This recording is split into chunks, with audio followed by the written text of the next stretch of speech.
A very good morning, good afternoon, and good evening to all of you who have joined us virtually from across the globe for the fourth edition of the annual Global Media Forum in lead up to World AMR Awareness Week, or WAAW as we call it, that is observed from November 18th to 24th every year.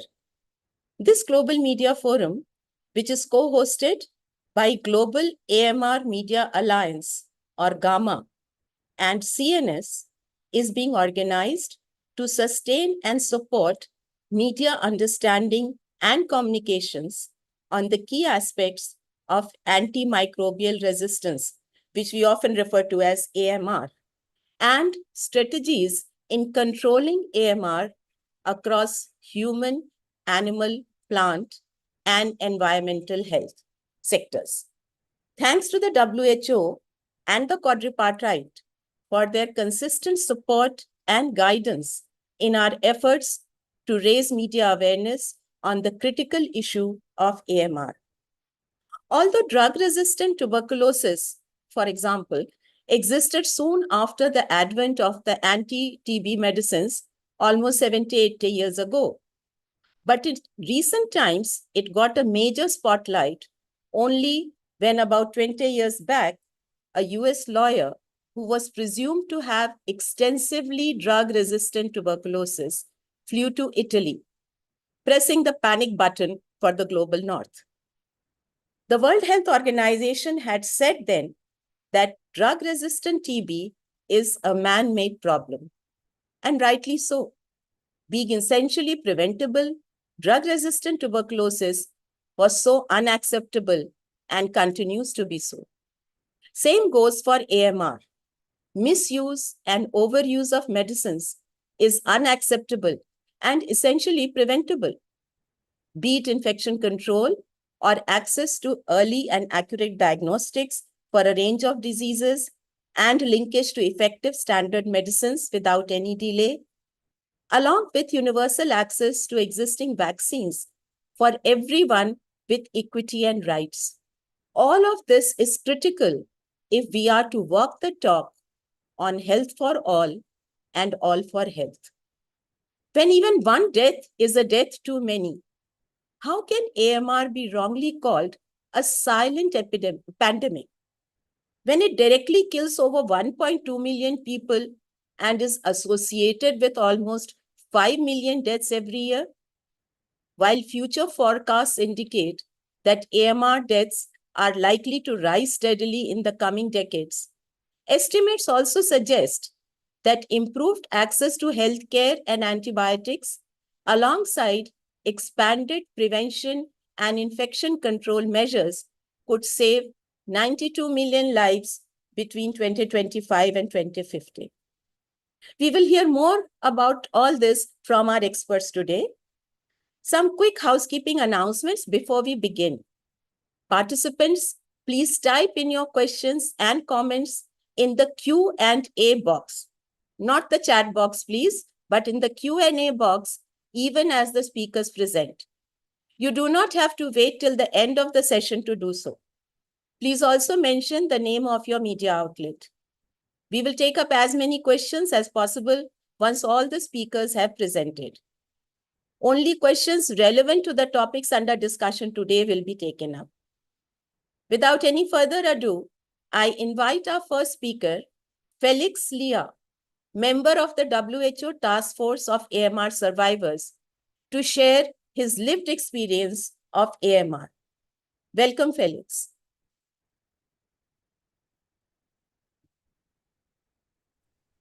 Hi, Soba. Thank you. Can you see my slides? Yes, we can. Okay, thank you. Hi, good afternoon. Thanks you for the opportunity, and also like to say good evening to people from Asia, I think, who joined this forum. My name is Felix Liao. I'm from Indonesia. I'm affiliated with the WHO Task Force of AMR Survivors, and I also work in Yayasan Orang Tua Peduli, or YOP, a nonprofit organization as a pediatrician.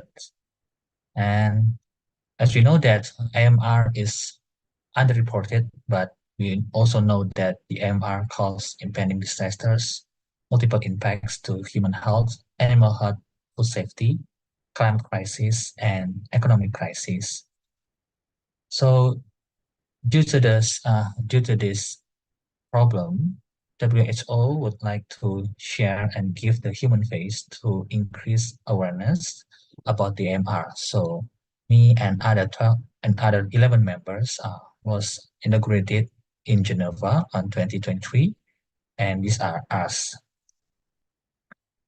These 12 members has their own stories, and everyone of us has their own story that we would like to share to others to increase the awareness of the AMR. So here is my story as a caregiver. So back in 2019, on November, my wife gave birth a son after waiting for 7 years of marriage. It's supposed to be a happy moment, but unfortunately it was not, because right after birth, my son had chronic diarrhea and recurrent vomiting and also mild fever. His birth weight was 2.3 kilos, but after 2 weeks, his birth weight only 2.2 kilos, so decreased about 100 grams.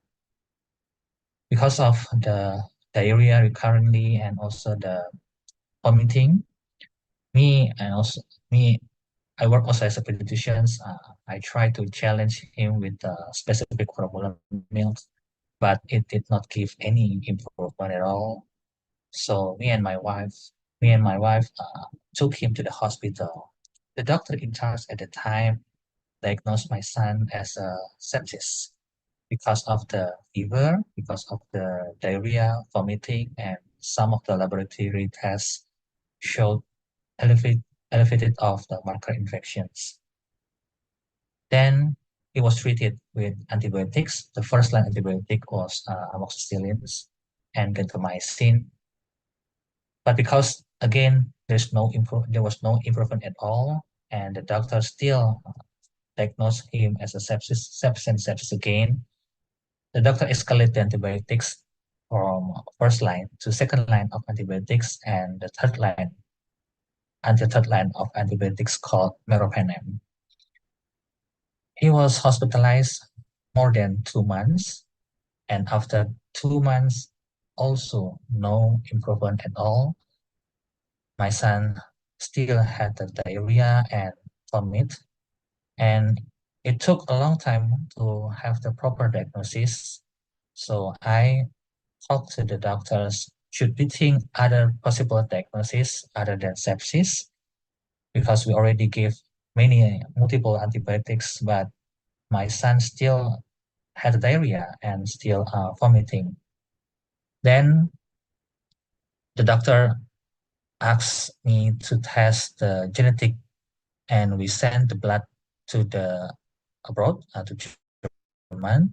And after waiting for 6 weeks after test, I got the result. And the result shows that my son had genetic mutations called congenital short bowel syndrome. This syndrome causes the child depends to parental nutrition, so it cannot tolerate to any kind of milk from breast milk to any kind of specific formula milk. And my son died after 3 months at 3 months old. At 3 months old, and due to the prolonged hospitalization, my son had hospital-acquired infection too. And as a pediatrician, I had a case I work in ICU, and these are some cases that very important in my unit. We had a severe pneumonia and severe sepsis with positive of blood culture and sputum cultures.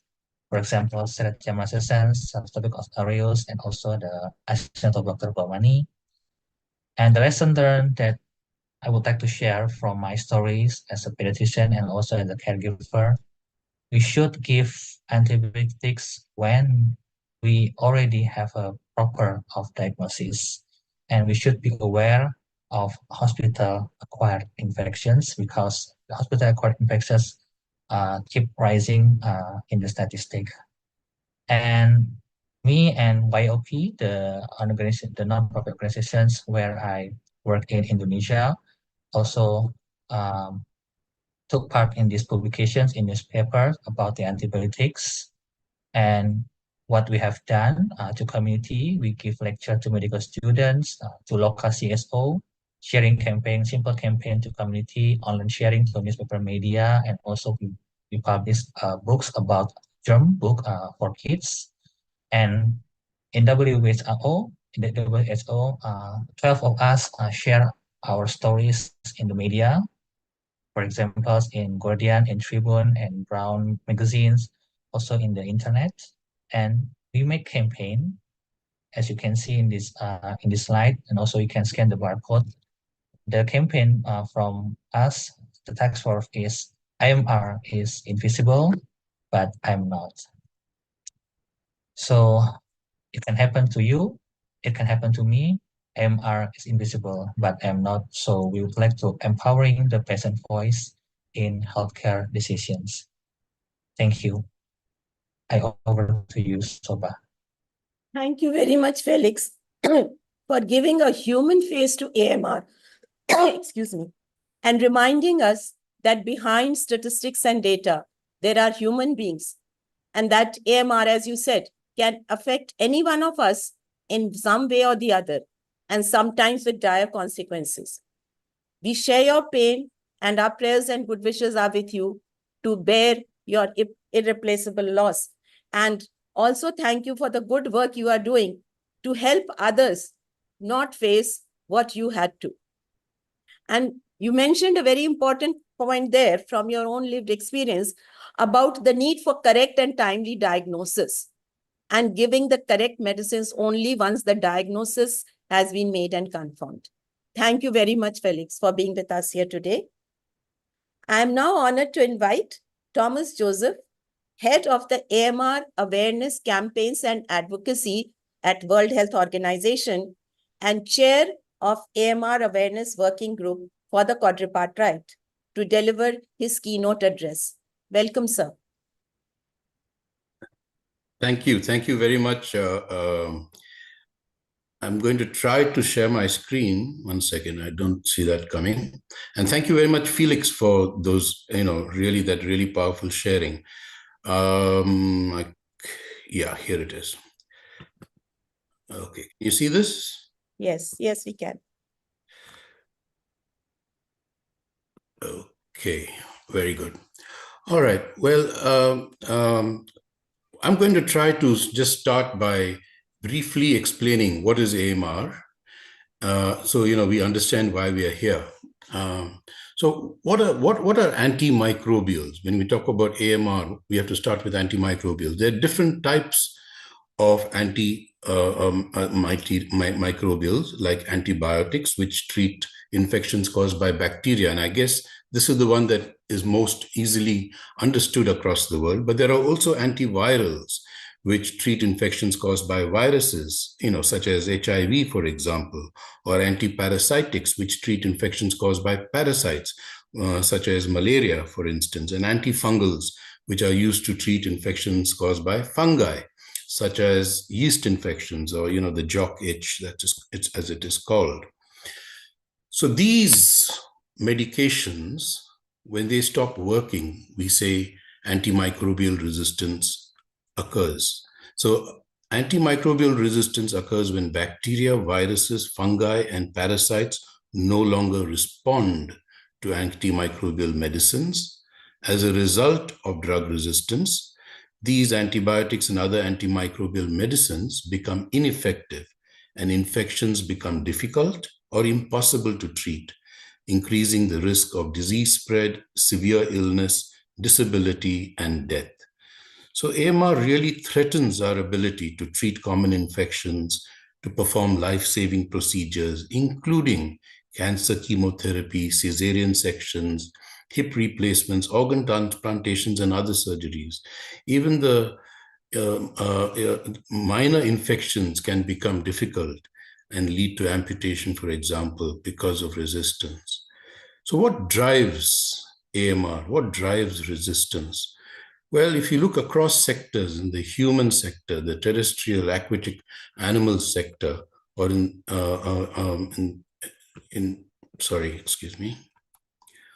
or in the plant and crop sector, you will find that misuse and overuse is the main driver.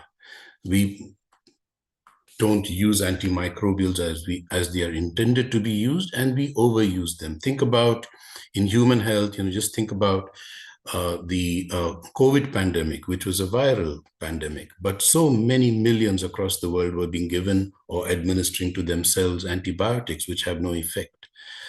Think about how animals are sometimes fed with antibiotics, for growth promotion, for example, which is not the right use of an antibiotic. It's meant there for illness, to heal sickness, and so on. And we need to be very, very sharply aware that these human actions drive increased antimicrobial resistance. And also, of course, it's based on lack of awareness, that people don't really know that this is the problem, that there's not enough knowledge, not even among healthcare providers, for example, or veterinarians. And therefore, these add to the issue of misuse and overuse. But there's also the aspect of poor infection control, poor disease control, the lack of access to health, to hygiene, to water, and to sanitation. So because of that, infections are on the increase. So if you can prevent infection in the first place, then you don't have to use antimicrobials. The less you use antimicrobials, the less resistance that can develop. And then also, I need to mention the fact that there is a lot of discharge of waste, whether it is the antibiotics leftovers that we throw into our dustbins, whether it is a discharge of huge amounts of waste from healthcare facilities or from pharma production, and from farms. All these sort of seep into the sewage and the water system, and then affect our rivers and our oceans, and then affects the food and feed that we eat. So it's a complex set of drivers and affects all sectors. The impact then is in three broad areas. One, the risk to food and feed production, to businesses and trade, and the interaction this has with climate change. The second is the increased sickness, the morbidity and increased deaths, mortality in humans and animals. And then huge amounts of economic damage, loss of productivity, and increased healthcare expenditures because of it. Just a quick look at how the AMR burden is escalating. And if you see 2019, we have now data that shows that there were 1.27 million attributable deaths directly caused by AMR. But actually, the total associated deaths, as someone has said, is 5 million. And this will increase by 50% in the next 25 years to 1.91 million. And we will have about 40 million cumulative deaths between 2025 and 2050. But also, there will be a fall in livestock production. So it's like a double whammy, with an 11% decrease in low-income countries and up to 10% in middle and high-income countries. The spread of AMR is not even. It disproportionately affects low and middle income countries. So you look at the darker spots, the yellows and the browns, that's where the higher mortality rate is, and that's mostly in Africa, Asia, and Latin America. So these low and middle income countries typically have a higher load of infections, and it combines with a lower capacity for healthcare delivery. There are greater issues with the quality of care, and of course, the absence of regulation or the absence of enforcement of regulation. And all these combine to contribute to higher mortality in the low and middle income countries. So that's something we need to be particularly careful about. The economic case for AMR is actually quite clear: why people should invest. There is life expectancy loss, an average of 1.8 years of life expectancy globally due to AMR by 2035. So we should all be concerned. There are increased direct treatment costs, reaching, just for bacterial infections, about 412 billion annually up to 2035, and increased productivity costs, which is about increased morbidity and mortality from these infections, leading to lower workforce participation and losses of up to $443 billion per year.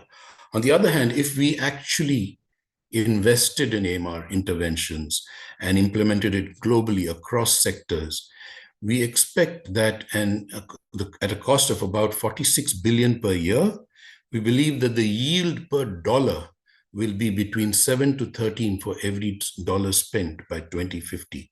So it's a very strong case. You spend $1 and you reap, between $7 and $13 benefit, and you prevent a lot of unnecessary suffering and death. So the UN General Assembly, which met in September, held a high-level meeting on AMR on the 26th. And here, global leaders approved a political declaration, which you must become familiar with if you don't have it, committing to a clear set of targets and actions, especially reducing the estimated 4.95 million human deaths associated with bacterial AMR, reducing it annually by 10% by 2030. It also asked the Quadripartite to establish an independent panel on evidence for action against AMR by 2025, so that we are better informed and are better able to address and deal with AMR. And then it asked for formalizing the Quadripartite arrangement, the partnership between WHO, FAO, UNEP, and the World Organization for Animal Health, to formalize that so that there is really an all-of-society kind of approach, and also in doing so to have a better, improved action plan on AMR by updating what currently exists. These are the key takeaways, and I won't go into detail about them from the political declaration, but basically it says all countries really should have national action plans by 2030. At least 60% of those should be able to fund their action plans. There should be, new money put into catalytic funding through the multi-partner trust fund. There should be a One Health approach when dealing with this. It can't just be human health or animal health. There has to be concomitant measures in infection control, water and sanitation, so that the standards of WHO are met, at least by 90% of countries. There should be some sustainable antimicrobial use. And so 70% of antibiotics should belong to the access category, according to the WHO classification of access, watch, and reserve. So see it as a green, amber, and red. Green type antibiotics you can use generally. Amber type, be careful when you use it, and red type should never be used. So that aware classification, we want to push everyone to consume more of the green access category antibiotics, and to reduce antibiotics in the agri-food systems. More will be said later. And in environmental AMR, to limit antimicrobial pollution and to ensure that we know what is going on through surveillance and reporting, so that we can continually improve the actions that we take. Finally, I want to flag that World AMR Awareness Week is in a couple of weeks from now, and hopefully all of you will participate and publicize and make AMR amenable to the public. So the theme is Educate, Advocate, Act Now. And it calls on the global community to educate stakeholders on AMR, advocate for bold commitments, take concrete actions in response to AMR, because we need stronger political leadership, advocacy, and accountability. But the time to act is now. How can you make a difference? You are critical. We have identified together as a Quadripartite the media as one of the top priority audiences. And that's why we're having this briefing, because you constitute a powerful engine to raise the profile and visibility of AMR and call for AMR response at all levels. You can help raise awareness among the public and so many other critical stakeholders and promote behavior change. Also important that you can help dispel myths and misconceptions that, if you get sick, an antibiotic is going to help you. No, it depends on what type of sickness you have, and so on. And you can ensure accountability from policymakers and agencies responsible for the implementation of AMR actions. We have a toolkit so that our partners and others can engage you better, but you're also free to look at it. Thank you so much, and thank you, Shobha. Thank you very much, Thomas, for your valuable insights and sharing so much information around AMR in such simple language that to be understood by all of us by demedicalizing it. Thank you very much. And I hope we, the media, will take up the challenge and move forward to have a better response to AMR. Thank you very much. I remind the participants to please keep on typing in your questions in the Q&A box as the panelists speakers are presenting, and please do not wait till the end. And we now move on to a panel discussion with technical experts from the quadripartite agencies. I welcome UNGA, Animal Health Officer at the Food and Agriculture Organization of the United Nations, that is FAO. We also have with us Wonfusen Asne Kebre, Policy and Partnerships Coordinator, UNEP at United Nations Environment Program, Alexandra Cameron, Unit Head at Impact Initiatives and Research Coordination, Antimicrobial Resistance, the World Health Organization or WHO, and Ana Luisa Pereira Mateas, Scientific Coordinator from the Antimicrobial Resistance and Veterinary Products Department, WAAW, World Organization for Animal Health. I welcome all the four panelists. There will be 3 rounds of discussion with 1 question for each round, and panelists will respond to the same question in 1 round. I request the panelists to please try to keep each response within 3 minutes in the interest of time. And I think in answering the question, we can follow the same order, FAO, then UNEP, WHO, and WAAW. The question for the first round is, how does misuse and overuse of antimicrobials impact your sector? Can we begin with UK?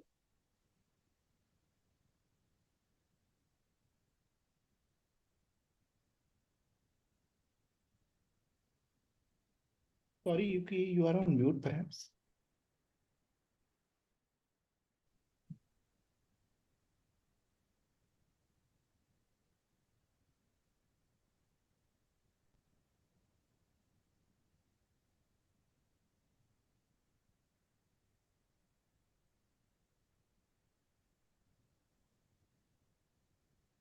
No, we cannot hear you yet. No, we cannot. Yes. But you can hear us, you? Yeah, she can Yes. hear, but she cannot. Okay. Can you hear me now? Yes, Come yes, back we to can. you. Yes. Ah. Yes, we can hear you now. Yes. Oh, okay, you can hear me now. Okay, Yeah, sorry about the inconvenience caused. Thank you very much, Madam. It's my great pleasure to be here today and to give interventions on behalf of FAO.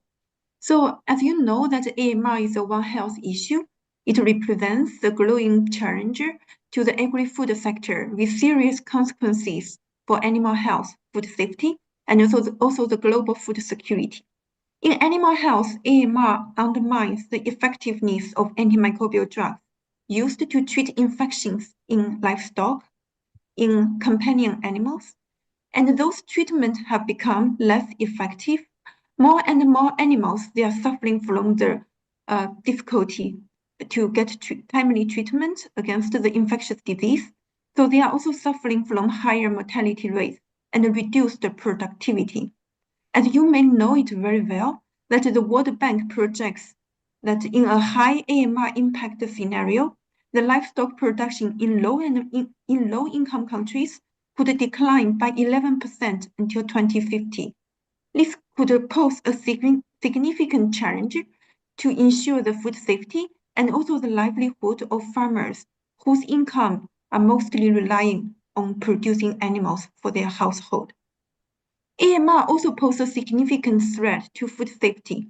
Resistant microorganisms like bacteria in animals could spread through the food supply chain, contaminate meat, dairy products, eggs, and other animal products, and eventually from the food chain, they will reach consumers. And this could increase the risk of foodborne disease and infections caused by those resistant bacteria are also harder and harder to be treated in the human populations. Moreover, AMR also has a broad economic impact, increasing costs across the agri-food sectors, from rising expenses for alternative treatments to losses in the production of animals and also plants. AMR also continues to spread between different sectors. And from the environment sector, it can affect the crop sector. And from the crop, as part of the feed to animals, impact the animal production sector. And from the animals, it can also go through different channels to reach the human populations. So it threatens the sustainable agri-food and also complies the global food security and public health. So we really need to strengthen our efforts to address the AMR in the agri-food sector. That is really very crucial to safeguarding the public health, to ensure food safety, and maintain a resilient and sustainable agri-food system. And eventually, we should work together as the agri-food sector with other sectors to move towards the sustainable development goals defined by 2030. Thank you. Thank you.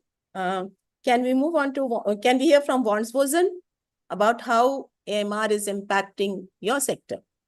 Thank you very much, and thank you for this invitation, but also for organizing this important topic that is rather challenging and very complex too. So first thing I would say is I'm not sure how many people have seen the UNEP scientific report called Bracing for Super Bags. I've actually posted it in the chat. That really outlines a comprehensive overview of scientific findings on the environmental dimension of AMR. And this report provides actionable evidence on the importance of the environment in the development, transmission, and spread of AMR, the increased use and misuse of antimicrobials and other microbial stresses, such as pollution, create favorable conditions for microorganisms to develop resistance in humans, animals, and the environment from diverse sources. One in particular, the economic sector and the value chain identified as a key driver of AMR in the environment are particularly the pharmaceutical and other chemical manufacturing, which can release antibiotic-resistant microorganisms and genes, and can impact the development, transmission, as I said, and spread of AMR in the environment. My colleague from FAO talked a little bit about the agricultural component. For sure, agriculture and food value chains, including terrestrial and aquatic animal production, crop production, is all including the role of the environment in contaminating food with AMR. Health sector is and facilities is another one. Antimicrobial use, waste and affluent from the health sector facility that use antimicrobials. And among the most important sources of resistant microorganisms and AMR genes to the environment is municipality wastewater and waste systems with human and companion animals waste. A number of management interventions exist for this. However, while this management is needed to tackle AMR, it is so fundamental to place prevention at the core of the action. Prevention at source. And I think it goes very nicely with the advocacy team you have selected to educate, advocate, and act now is really about prevention. So we can, if we invest more in the prevention, then we can definitely prevent the spread, development, and transmission of AMR in the environment. Over to you. Thank you. Alexandra, what about the human health sector? Thank you. Can you hear me okay? Yes, yes. Wonderful. No, thank you. Similar to the other panelists, I'm thrilled to be here. Thank you for the opportunity to contribute to this really important discussion. As Dr. Thomas Joseph mentioned in his keynote address, misuse and overuse of antibiotics in the human health sector and in other sectors is a key driver of AMR. The development and spread of AMR increases the risk that our common infections that we see in human health become impossible to treat, and that routine medical procedures and surgeries become unsafe. And that includes cancer treatment as well. And this really risks reversing some of the gains that we've made in modern medicine. In addition, AMR also places a heavy burden on health systems and complicates our response to dealing with health emergencies such as pandemics. But also I want to touch on the direct impact that AMR can have on patients as well, or misuse and overuse of antibiotics can have on patients. Of course, using the wrong treatment can result in lack of cure and negative patient outcomes. This is further compounded by the problem of substandard and falsified medicines, which are widely prevalent, especially in low and middle income countries, and is a form of misuse, you could say, that is often invisible to the provider and patient.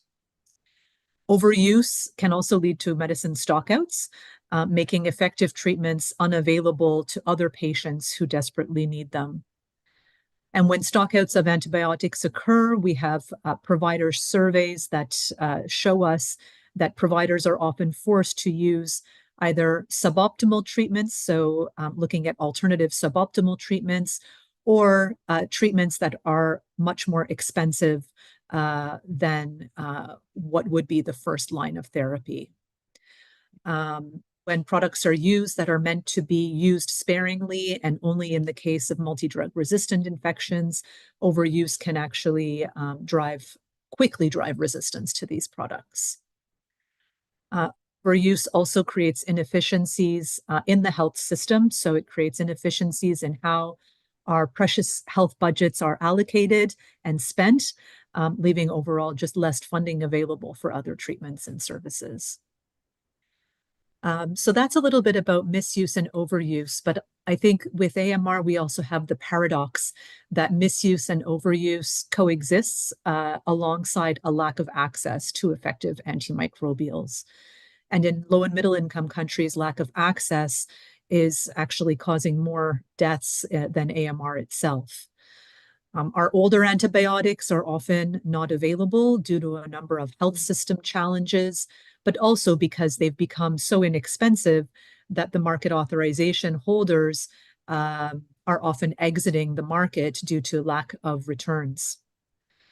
Newer antibiotics are often not even registered in a wide number of countries due to a lack of viable market. These are the products that we should be reserving for only the most drug-resistant infections. So by definition, these are low-volume products where there's really no incentive to register and supply them. And even when they are available, they're often priced out of reach for patients.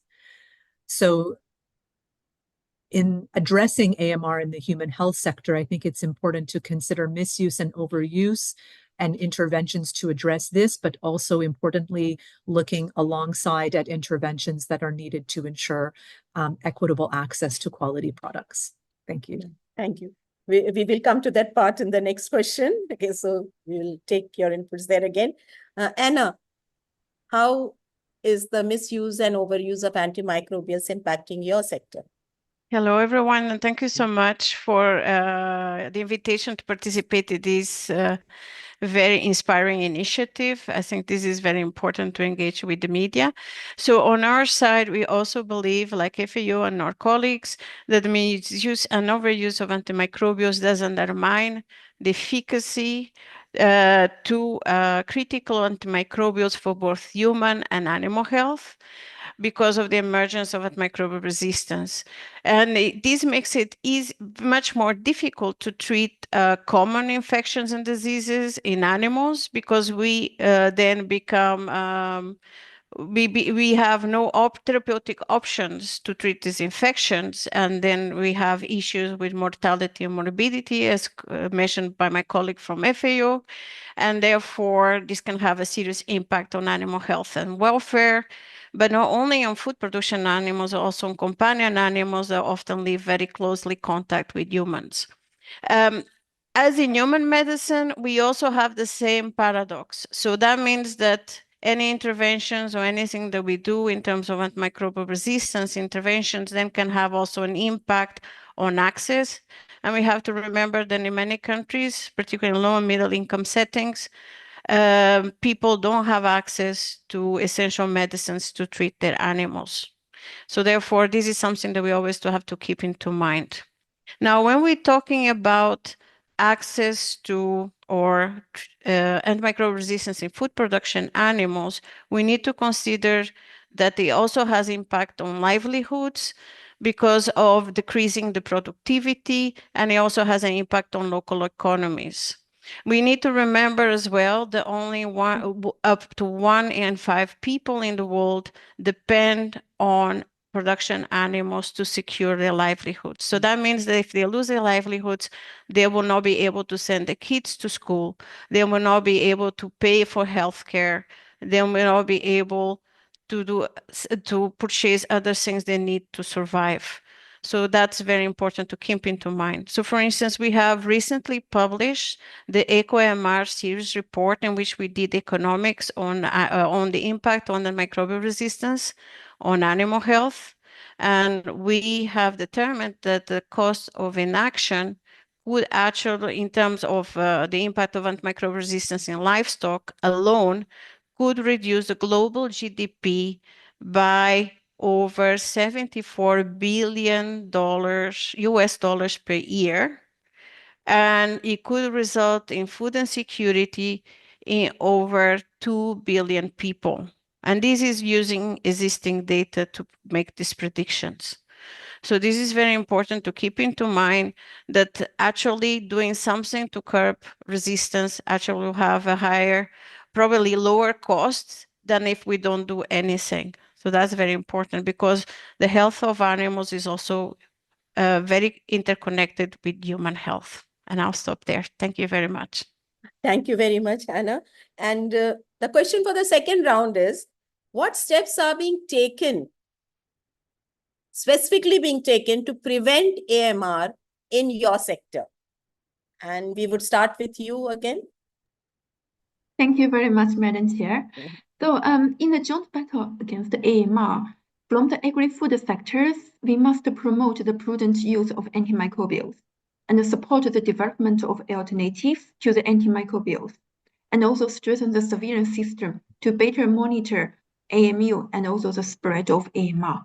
So in that regard, I'm very happy to share with you all that FAO has just launched a 10-year global initiative titled Reduce the Need for Antimicrobials on Farms for Sustainable Agri-Food System.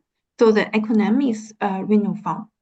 So under this RENOFARM initiative, we would like to support 100 countries in at least 100 countries in a 10-year time frame to take the farm-centric approach to promote the good agricultural practices to reduce the use of antimicrobials and also promote prudent antimicrobial use when treatment is necessary. So from FAO side, we have also trying to help countries to build their capacities to better monitor the AMR risk in the agri-food systems. And in that regard, we have established the international FAO AMR monitoring system. The acronym is INFARM. And recently, the first call for AMR data on the INFARM has already been issued to all the FAO member countries. So once this is implemented, we would likely further strengthen the global information system on AMRs from the agri-food sectors, and also to share a more high-quality AMR surveillance data from the agri-food sector that to guide the evidence-based actions to tackle AMR in agri-food sector and through the One Health approach.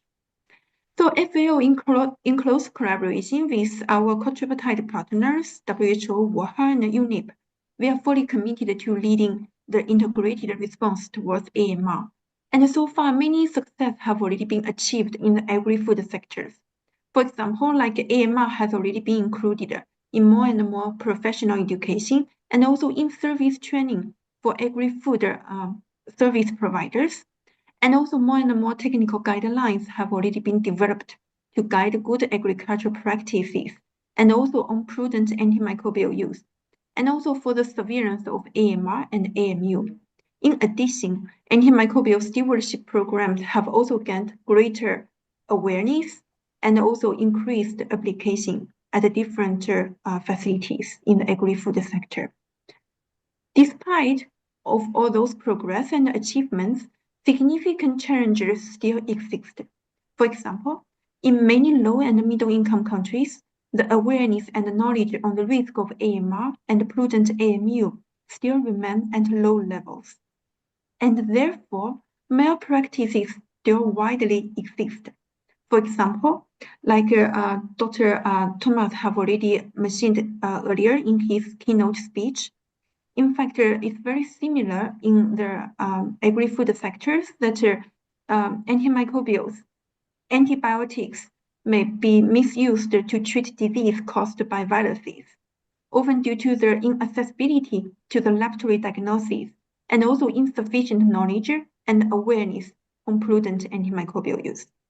So this lack, and further to that, the lack of governance and information system on the sales and prescription on antimicrobials in the agri-food sector also present a significant challenge, making it difficult for us to control and monitor how antimicrobials are used. In short, the agri-food sector plays a very important role in combating AMR through the One Health approach. We must further improve governance and awareness on AMR and prudent AMU, and also enhance surveillance to guide more evidence-based interventions for behavior changes, and also encourage and help farmers to adopt good agricultural practices and prudent AMU to safeguard the sustainable agri-food system development and also the public health. So this is my intervention. Thank you very much. Back over. Yeah. Thank you. Wandswurzen, what steps is your sector take? Are your sector taking? Thank you very much again. Of course, the environmental dimension of AMR are multifaceted, and that means the response also rests on collaboration between different sectors. I have outlined in the previous question, 4 specific areas in terms of the pharma, in terms of agriculture, in terms of the hospital waste and the municipality waste. In order to do this, some of the work that, first and foremost, our own governing body, the UN Environment Assembly, has also looked into this, the relevance of addressing the environmental dimension of AMR, but more specifically, the things that we can do in terms of the pharmaceutical production, for example. It is a need to develop and enforce targeted standards in terms of minimizing antimicrobial discharge, embed waste management and life cycle approach, the relevance of promoting waste treatment technologies that do not promote AMR discharge, improve supply chain transparency in terms of data sharing on emission levels, sites of production, monitoring antimicrobial residues, resistant microorganisms, near production plants. This is in terms of the pharmaceutical production.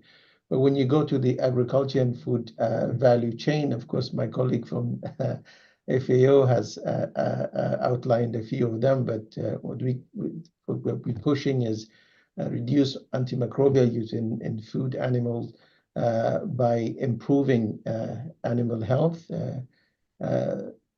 chemical and biological releases to the environment, increase targeted pre-treatment of waste across the farm, and safe disposal of antimicrobials also. Then in the context of, I've also said that we also promoting this within the healthcare value chain. We need to consider AMR targeted on-site treatment of hospital waste, disposal and treatment of antimicrobial medicines and hazardous waste from facilities, but also leveraging hospital stewardship and infection prevention control programs to limit the environmental contamination by AMR pollutants. And then the last one is, and when it comes to municipality systems, is there's a need to increase waste containment and optimize waste treatment. Need to adapt innovative waste management treatment options, including technologies for different resource setting, implementing a safe disposal. I've said it in the previous ones also.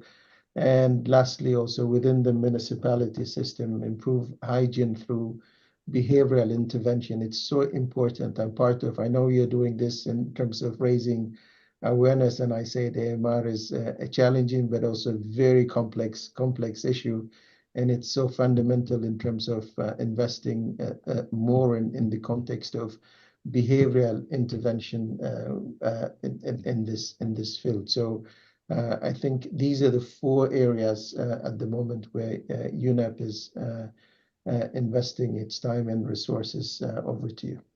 Thank you. Alexandra? Thank you. Yeah, in terms of the human health sector, I think that there has been a large focus on strengthening national responses to AMR, particularly as the human health response as part of the development and implementation of multi-sectoral national action plans. We now have 178 countries that have AMR national action plans, which I think has been a great success over the past years. And to support the human health component of NAP development and NAP implementation, in May of this year, WHO member states at the World Health Assembly adopted a set of strategic and operational priorities to address drug-resistant bacterial infections in the human health sector. And these priorities relate to 4 key areas. One being the prevention of infections, so through things like WASH, IPC, and vaccines. 2, universal access to affordable quality diagnosis and appropriate treatment of infections. 3, strategic information, science, and innovation. And this includes surveillance of AMR, as well as AMC and AMU, antimicrobial consumption and use. And then research and development for vaccines, diagnostics, and treatments. And then 4thly, effective governance and financing of the human health response. So these priorities very much reflect a shift towards a more people-centered approach to AMR that summarizes the country-level actions that need to be taken in order to ensure a comprehensive response through the human health sector. I think that going forward as well, our priorities will be around supporting countries in their implementation of national action plans, which also requires increased financing. That was one of the areas of focus of the high-level meeting, and also one of the targets that resulted from the high-level meeting, as currently only about 11% of the 178 national action plans that exist actually have budgets for implementation. So we are hopeful now, following the political declaration, that there can be an increased emphasis on funding those NAPs and strengthening the overall response to AMR, including the human health component as well. We're also taking measures to address the AMR evidence base. The AMR evidence base, even in human health, is very weak in most countries and even globally. So WHO is working with countries to support the generation and use of surveillance data, notably through GLASS, our global antimicrobial resistance and use surveillance system, as well as through other systems that exist, such as the RELARVA system in Latin America. We're also taking steps to address evidence gaps by developing priority research agendas. So for human health, this one was published about a year ago, and we also have been working with the Quadripartite on the One Health priority research agenda as well. In R&D, we are also taking a number of measures to strengthen the pipeline to ensure that we have all the tools we need, including new antimicrobials, to address the threat of drug-resistant infections. And in the human health sphere, we've seen progress over the past years in terms of what we call push funding, which is funding to support products through the pipeline through different mechanisms or product development partnerships. So this includes CARB-X, GARD-P, and the AMR Action Fund. And increasingly in recent years, an increasing number of what we call pull incentives, which are designed to pull and incentivize products through the pipeline and provide a more viable market for especially antibiotics that make it through the pipeline and actually reach the market. Another area of progress that we've seen in research and development is an alignment of R&D efforts to the areas of greatest public health need. So WHO publishes priority pathogens lists. We have a bacterial and a fungal priority pathogen list, and we've been tracking the R&D antibacterial pipeline in relation to these priorities, and we've seen an increase over time in R&D efforts targeting the highest, most critical priority pathogens.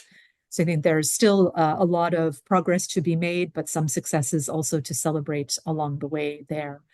And as my colleague mentioned as well, we were happy to collaborate with UNEP on the topic of AMR discharge, particularly related to pharmaceutical manufacturing, and issued guidance not so long ago, a few months ago now, on this that we are now currently disseminating and moving into next steps on to promote implementation. I'll stop there. Thank you. Thank you. Thank you. Anna? Yes, thank you. So on our side, we believe that the key to addressing AMR in animals lies in a combination of raising awareness towards AMR, focusing on prevention of diseases as well to reduce the burden of the diseases in animal populations, monitoring and promoting responsible use of antimicrobials according to our standards to our 183 members.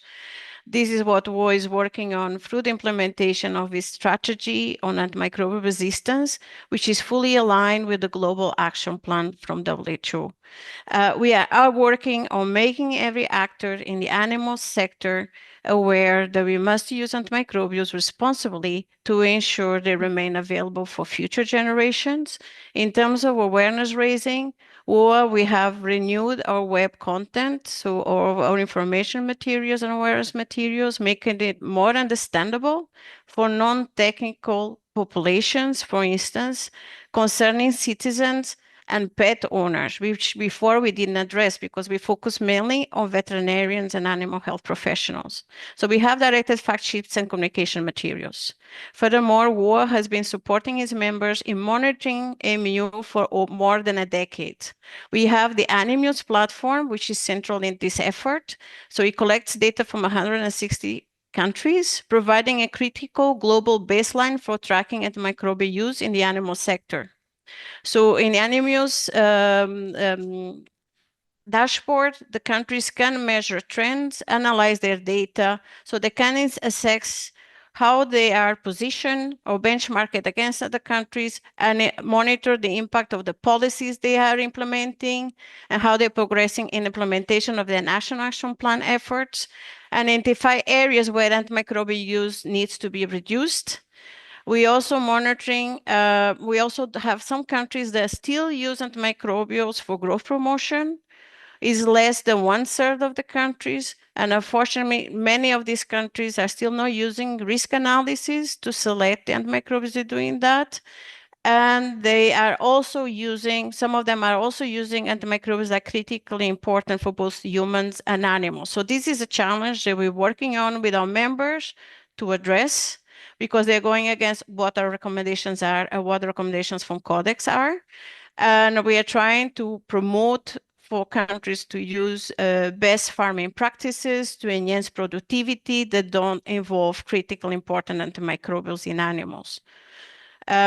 We also moving forward by supporting countries in actually drafting their national reports on antimicrobial use in animals, because it's very important that they make these reports available to see where are they going in terms of antimicrobial use, and to set on their own targets, to give them ownership of the data, and to help them with the National Action Plan, as I mentioned before. WAAW is also currently piloting a global system for identification of falsified and substandard veterinary products that also contribute to antimicrobial resistance and also have a bad impact on animal health and welfare. So therefore, this is important because often many countries don't have access to good quality veterinary products or access to veterinary services, and we need to tackle this. So we're working closely together as well with WHO on this purpose, and we support implementation of international standards on vaccine manufacturing and quality control. And we are going to update the priority list of diseases that we have, so the countries can use those to inform their vaccination strategies, because that can reduce the burden of disease and therefore reduce the need for antimicrobials, whilst also protecting food security and livelihoods. We also advocate, like WHO, for higher and evidence-based investments in animal health to support the access to essential veterinary medicinal products and veterinary services, because many countries still lack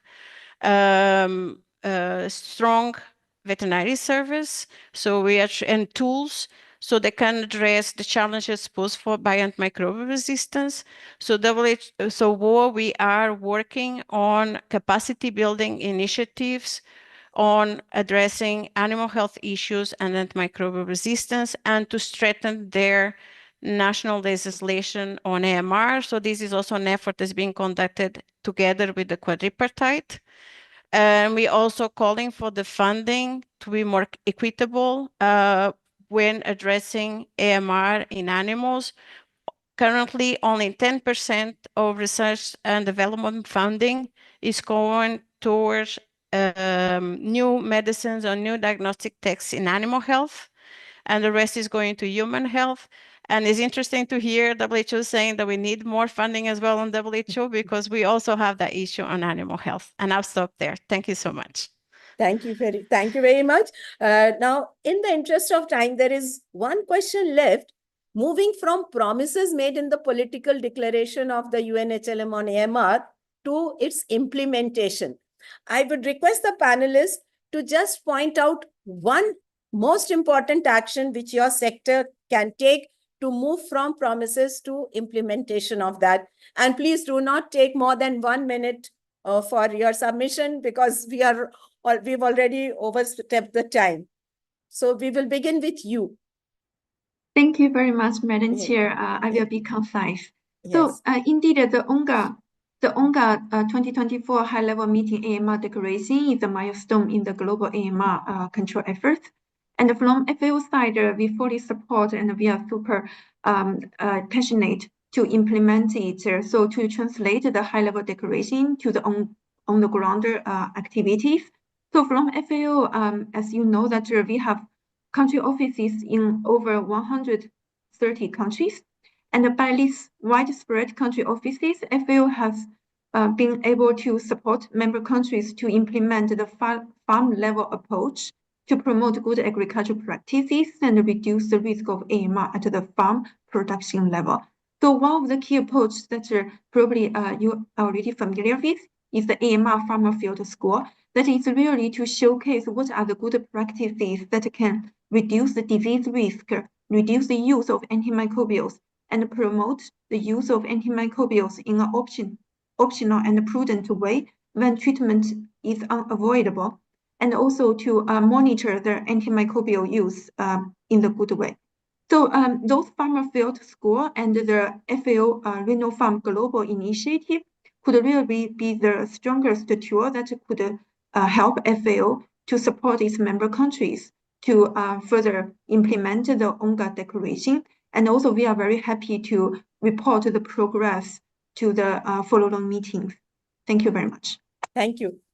Wornswosen, one important action. I know you said one Yeah. important item, but one, and then I'll say something else. Yeah, okay. I think what is so important is, in the past, the global attention on AMR has been focused on the human health angle mostly, but now it is absolutely fantastic that the focus is on a multiple sector approach, bringing the human, animal, plant, environment sector specific action. I think that is also the spirit of the UNGA the declaration. So in terms of that, generating more evidence and knowledge on environmental aspect, that is something we would love to do, improving reporting, the surveillance, monitoring, research, and of course, in the spirit of what you're doing today is also really raising awareness, because this is something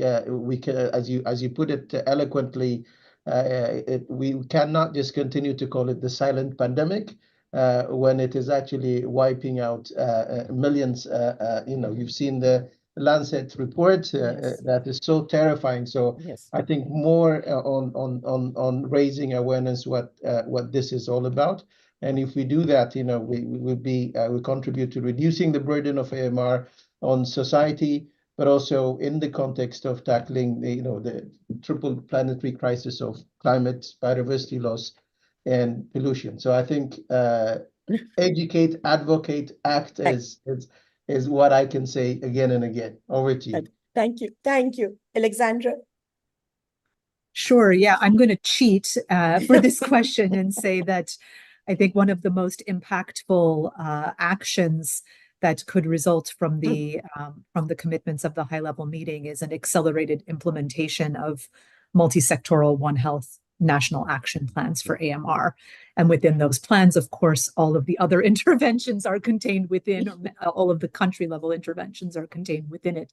But this is really one of the key things that's needed for progress against AMR going forward. And of course, that requires a strong foundation of domestic financing as well as external support as well. So that would be my number one. And then I would also add strengthened R&D for all tools. So antibacterials, but also for diagnostics and prevention tools, and in all sectors, and ensuring that equitable global access to new and existing tools, treatments, diagnostics, prevention tools is ensured alongside efforts in R&D. Thanks. Thank you. Thank you, Alexandra. Anna? Thank you very much. I'll be succinct. So we have actually 4 priorities, but I'm going to focus on one and just refer to the other ones very quickly. Yes, thank you. So our 4, as we think this is very aligned, the UNGA declaration is very aligned with our 4 priorities to close the critical gaps that there are on animal health. The main one that we want to focus is disease prevention, because that really has a major impact in reducing burden of disease and need for antimicrobials. So one of the things is not only vaccination. So effective prevention begins with implementation of good animal husbandry practices and biosecurity measures in farms and animal settings. And this should be combined with improved access to good quality, high quality vaccines that can reduce diseases in animals. Then also, given that we have the bidirectional spread of zoonotic diseases, so it has an impact, animal diseases has also an impact on human health. And therefore, that we have transfer also of antimicrobial resistance between humans and animals and vice versa. We do welcome the commitment to define animal vaccination strategies within the UNGA declaration with clear implementation plans, international cooperation. And we welcome also the alignment of national action plans on AMR and national vaccination immunization strategies, standing ready to support our members on refining and updating the priority list of diseases that we have, for which vaccines could reduce antimicrobial use, and leading on the facility and implementation of our standards on vaccine manufacturing and quality control. And just to mention, there are other pillars that we want to look at is strengthening surveillance, because data is essential to inform policies and interventions, and continuing to work closely together with our partners in the Quadripartite, but also with other relevant stakeholders that have a key activity and key role in reaching out to populations and helping us implementing national action plans that are not considered in organizations. And fourth, and also very important, as mentioned before, funding is needed, and we need to start getting the policy makers' commitment towards the policies, and putting the money where, while they're advocating, they also put the funding to ensure that we are sustainable in years to come. Thank you. Okay. Thank you very much. Thank you, Von Vosen, Alexandra, and Anna, for a very vibrant and energizing discussion and for giving us so much food for thought. Thank you very much. Our next speaker is Augusto Barron, member of the Quadripartite Working Group on Youth Engagement for AMR. Welcome, Augusto. Can you please share your thoughts on the role of the youth in implementation of political declaration of the UNHLM on AMR 2024? And please keep to the time. Thank you very much. Thank you very much. And greetings to everybody, including our rich audience today. It's a pleasure to be here. So antimicrobial resistance, right, or AMR, as we have discovered, necessitates a multi-sectoral, cross-sectoral, and interdisciplinarily coordinated effort alongside a whole of society approach to ensure we have proper control over it. Well, in that regard, youth represents different sectors and a large chunk of society that we need coming together into action. In this case, the political declaration at the 79th UN General Assembly High-Level Meeting on AMR that just released holds a variety of opportunities for youth to strengthen and advance the commitments from countries. To harness this power of youth, perhaps let's not think of youth just as people in their formative years or perhaps as children. Let's think of youth as educators with the potential to amplify knowledge sharing on AMR topics, such as rational and responsible use of antimicrobials, WASH practices, and more. Let's consider them educators with the potential to localize the information that we are putting forward as media, so our messages can reach a wider audience, including the underserved populations. Let's think of youth as scientists who will become the torchbearers of current research efforts in AMR and those who will produce novel ideas for research.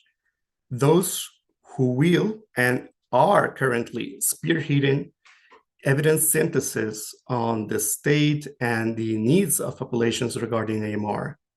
Or how about as entrepreneurs? I always marvel at the number of startups that are led by youth. It's a treasure trove of expertise and think tanks that, if encouraged, can be drivers of innovation and contributing to the development of cost-effective solutions to AMR.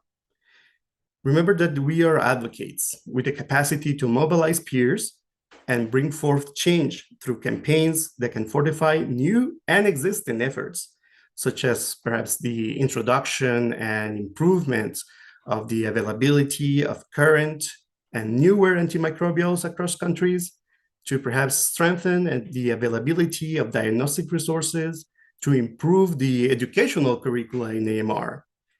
And we are also professionals who can bring generational perspectives to the design, the budgeting, and the implementation strategies of national action plans in AMR. We are professionals who can employ their skills to harness digital platforms for stewardship and monitoring. So youth is a key stakeholder with the presence and skills to bolster our collective efforts to prevent and mitigate AMR and ensure their continuity as well. So what exactly is the role of us, youth and senior communicators and educators with an established interest in AMR here present? Well, many youth worldwide are still unaware of this threat, and more specifically, that they already have capacities to drive change. So it is in our hands as communicators to bridge that gap, to expand that network, to spread the word on the potential that you have to bring forth change against the AMR. And for those who are already engaged, it is in our hands as individual professionals, as organizations, as enterprises, and as governments to inspire others to become AMR champions, to enable the role of youth by opening avenues of collaboration and continue carving opportunities for us to act, to work, and to keep learning, but together, to prevent the spread of AMR. The Quadripartite Working Group on Youth Engagement for AMR provides a platform to mobilize and channel the creativity and energy of youth networks towards this shared mission. And finally, just a final message to all our youth advocates here present and watching us, to remember that we can leverage our real life experiences and stories to convey a powerful message that our generation believes addressing AMR is an urgent priority that demands immediate action. Thank you very much. Thank you very much, Augusto. Thank you very much for keeping to the time and saying such beautiful things in such a short period of time. Short is small is beautiful. Thank you. We now open for the question and answer sessions. We will quickly take up a few questions which are already in the Q&A box. There is a question for Thomas from Yvonne. Is 10% reduction in AMR deaths the goal by 2030? Does it not lack ambition? Should not the bar be higher? I actually answered the question in the text, but it is 10% each year. It's annually, so not 10%. Okay. Yes, Joseph, Thomas, you have been answering the questions, but we would like the others also to hear, those who were not paying attention. There is the one question I didn't answer, which is the next one. Yes. Kalpana from Health TV Online Nepal is asking, what are the challenges in regulating the sale and unnecessary use of antibiotics in low and middle income countries like Nepal? How many minutes do I have, or seconds? No, please be brief, that's all. No, but Kalpana, I mean, just think about this. In Nepal or countries, many countries, low middle income countries, one of the things we didn't talk about is access.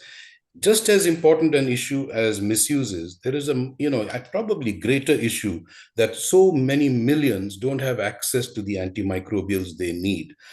There are hundreds of thousands of children dying simply because they didn't get the treatment they deserve, right? So yes, misuse and overuse is an issue, but we shouldn't forget access. And so when you think about that, then you see the tensions developing. For example, in a hilly country, and I've been to Nepal several times, when a woman has to walk half a day to get to a health center, and then she complains to the doctor of something, the doctor has to really sort of decide, shall I go send her for some more tests, and then maybe she won't come back, or also say, well, it could be a bacterial infection, let me just give her a dose of antibiotics. And he might be doing the humane thing by doing that, you see. So the pressure on the doctor to prescribe is high because the patient's circumstances are such. So where health systems and healthcare workers are not available to the general population, this issue of regulation becomes a problem. What's the justification to regulate when the access is so difficult? And I think Stephen Shepelwich wrote a question, a very interesting one, about how can we harness community health workers and make a broader delivery system sort of into the community, so the health system extends and antibiotics and other antimicrobials reach communities, and they can then create awareness and help people understand. So the issues of regulation on the supply side is, yes, you can make laws, but how do you enforce? How do you prevent people from responding in the humane way that they need to when presented with illness? I hope that brief answer did some justification. It cannot actually. Yes, yes. Thank you, Thomas. There is a question from Rahul Dwivedi for Alexandra. Rahul says fake or spurious medicines are still a challenge. What can be done? What can be done to eliminate this? Very easy question for me.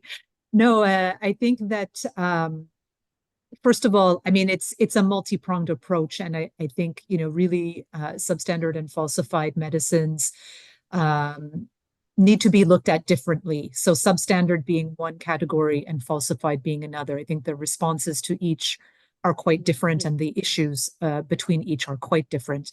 Substandard medicines, they may be substandard unintentionally, and I think here there, in each case, a multi-pronged approach is needed. But for substandard, I would really underscore the importance of strong regulatory systems as a really critical and integral part of the response and ensuring quality assurance and quality assured products. So we would definitely highlight that there. Whereas with falsified medicines, where there's an intentional effort to deceive the patient and deceive the provider, here you're looking at more of a law enforcement type of approach. But I think that, while a strong public sector that offers quality assured products is an important component, it won't completely crowd out the substandard and falsified products that circulate, especially in the private sector. It's really critically important to have that as one of the underpinnings. But as we know, even with good quality products and a strong availability in the public sector, there are always going to be incentives through the private sector to have these products circulating and to access products through the private sector as well, because of convenience and also sometimes price. So really making sure that responses tackle both the public sector and the private sector is another key one. So I know that's probably a long answer, but those would be three things I would want to highlight at least on that topic. Thank you. Thank you. There is a question for Anna from Maya Joshi. Maya wants to know that it is very difficult to access diagnostic and treatment when it comes to livestock and farming, cost being one barrier. So how can we improve veterinary care in rural areas? Are there tests to find if a disease bug is resistant or not? Are these tests are they to find in animal healthcare too? Yes, I also answered in the chat, but it's true that we do have an issue. It's the same as in human health. Yes. What we do is we try to increase capacity of veterinary services in our member countries so they can address that. But it's still very difficult because countries need to budget and to assess what is the size of the veterinary services they need to address. And they need to also work closely together with the private sector. So the veterinarians or the animal health care providers that work in rural areas. And we need to make sure they have access to training and they have access to essential medicines and diagnostic tests. We often don't have that. And they're often not affordable to farmers and to people to keep livestock. So not having access to good diagnostic tools means that sometimes people use antibiotics just in case, when they shouldn't be treating animals with those because the condition of the animal doesn't require antibiotics. So we're currently trying to promote that we have research and development. So the funding for developing not only essential new medicines, but also affordable testing and improve the access to vaccines. So that's the thing. But we need to engage both the private and the public sector, establish partnerships, and reach out to rural communities. So we need to increase that collaboration. Thank you. Yeah, thank you. There is a question for Wandsvozen from Zafar Kedwai. Zafar wants to know, is bringing different ministries and stakeholders together challenging? Bringing environment and human, animal health and farming. What can be done at the subnational level?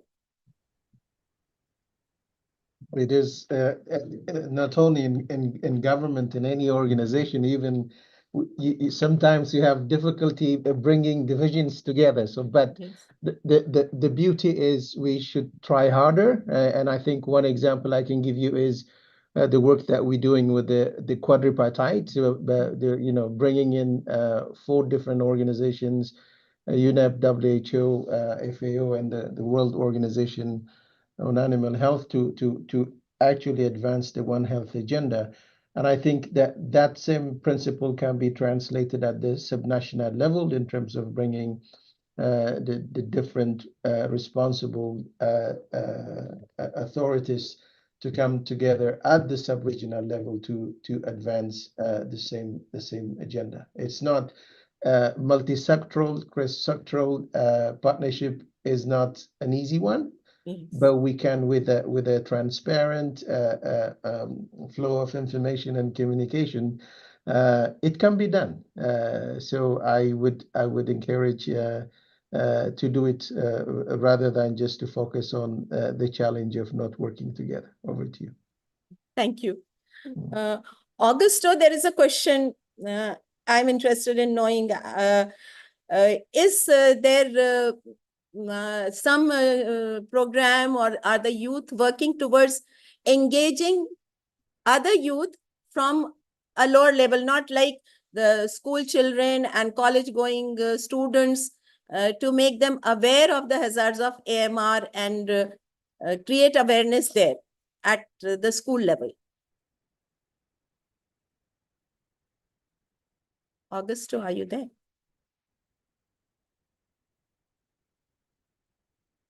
In the absence of Augusto. Yes, please. Let me answer. Am I audible? Yes, yes.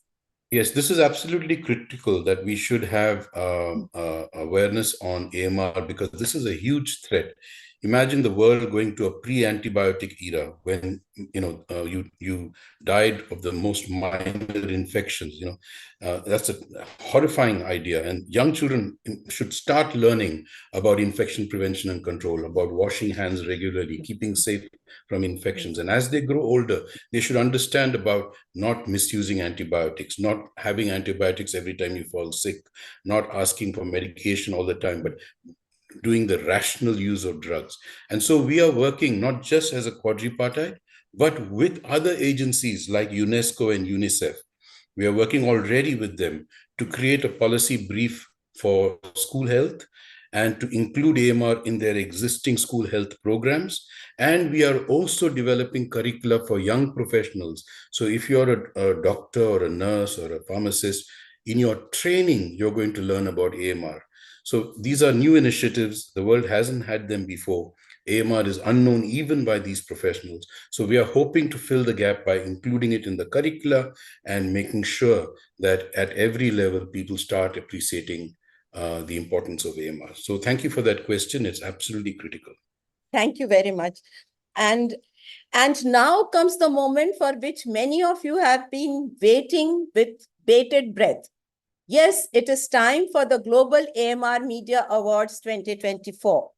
I welcome you all to the first edition of the Global Antimicrobial Resistance Media Awards that were launched by the members of Global AMR Media Alliance, or GAMA, to recognize and encourage quality AMR reporting from the front lines, especially in high-burden nations. Thanks for making it a great success, and it gives me a great honor to welcome my dear friend and inspiration, Annabel Manding. She is a seasoned presenter of TV shows and has acted in national and international films and television productions. For years, she has supported people living with HIV and gender-diverse communities. Despite being surrounded by a glamorous world, she remains a very down-to-earth and humble person at heart. She has been a member of the Board of Trustees of the Berliner ATF, that is Berlin AIDS Help, for over 20 years, and she has hosted the Gala Artists Against AIDS a few times in Berlin. She is also an honorary member of the Board of Trustees of the German AIDS Foundation. Despite her super busy schedule, Annabel has graciously consented to host today's Global AMR Media Award ceremony. A resounding welcome and a big thank you, Annabel, from all of us here who are committed to addressing AMR, for helping us support here today. Over to you. Thank you so much, Shobha, for your kind introduction. Can you hear me properly? Very clearly. Okay, so let us start. Welcome, dear friends, to the first inaugural edition of Global AMR Media Awards Ceremony 2024. Today, we want to honor those who reported on AMR and helped shine a light on underreported and less understood global health threats.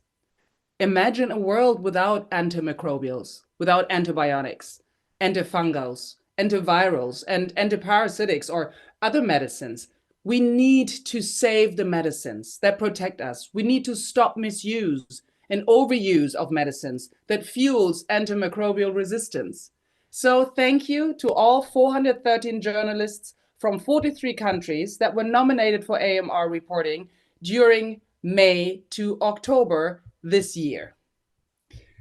This is another special award ceremony where women leaders in journalism and communications have impacted change.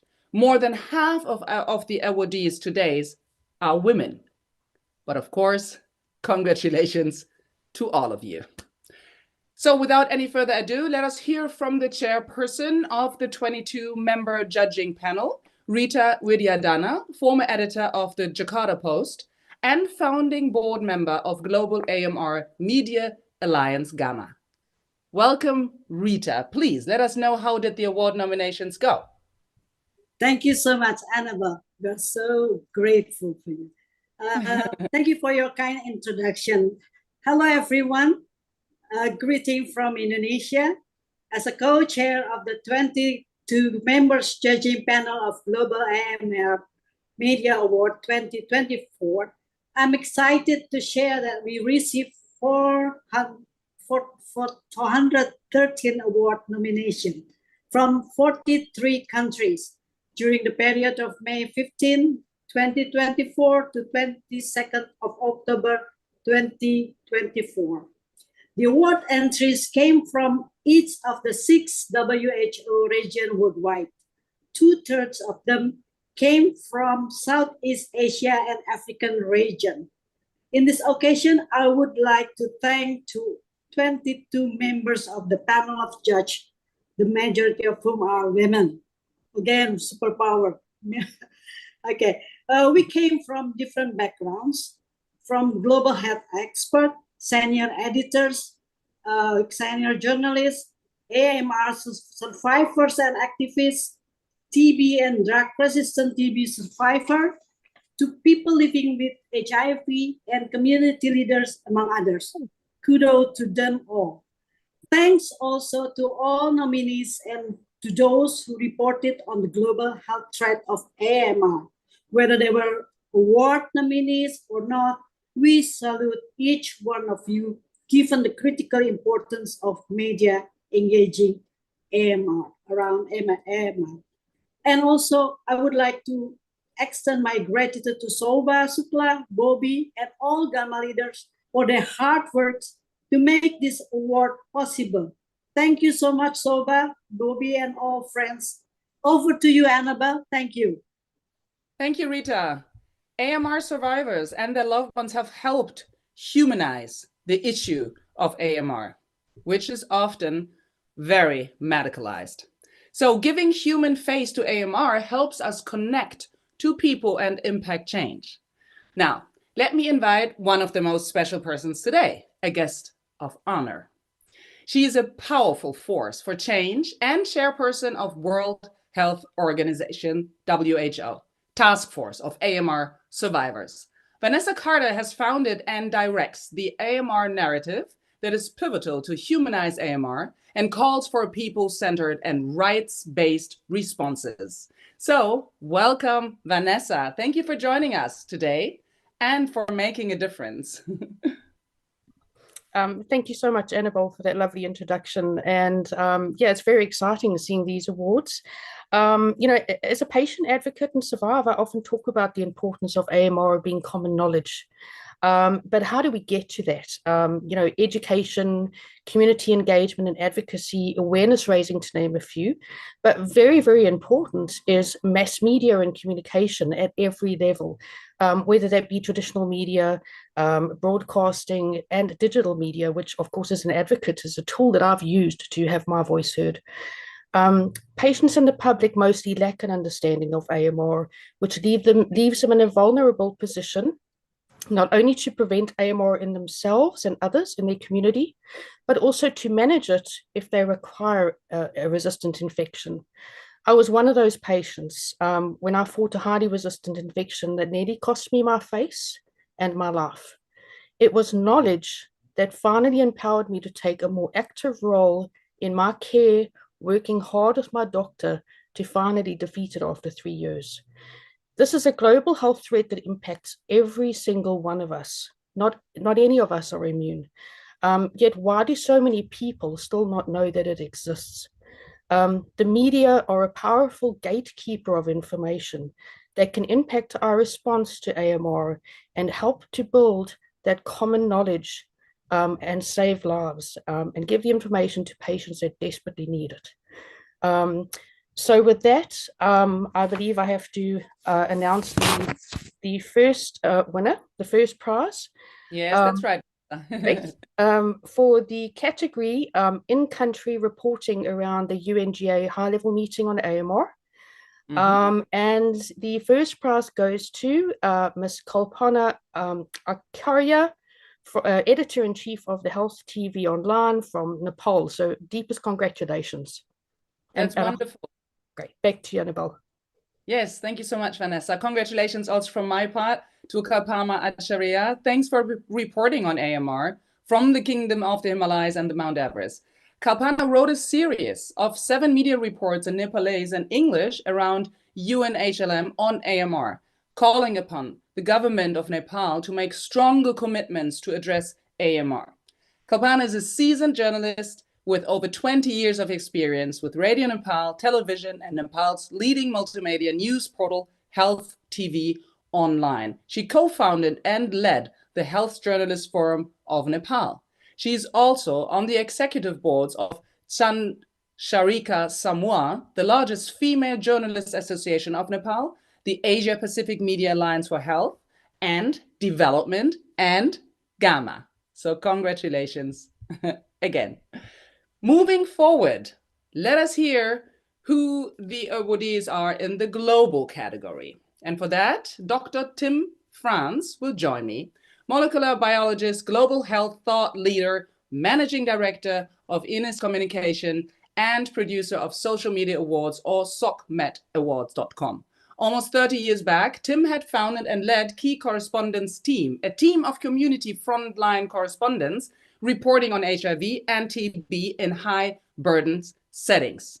Thank you, Dr. Tim France, for giving us all this Speak Your World mantra that guided your work as well as of so many others. We need to speak our world so much more than ever before.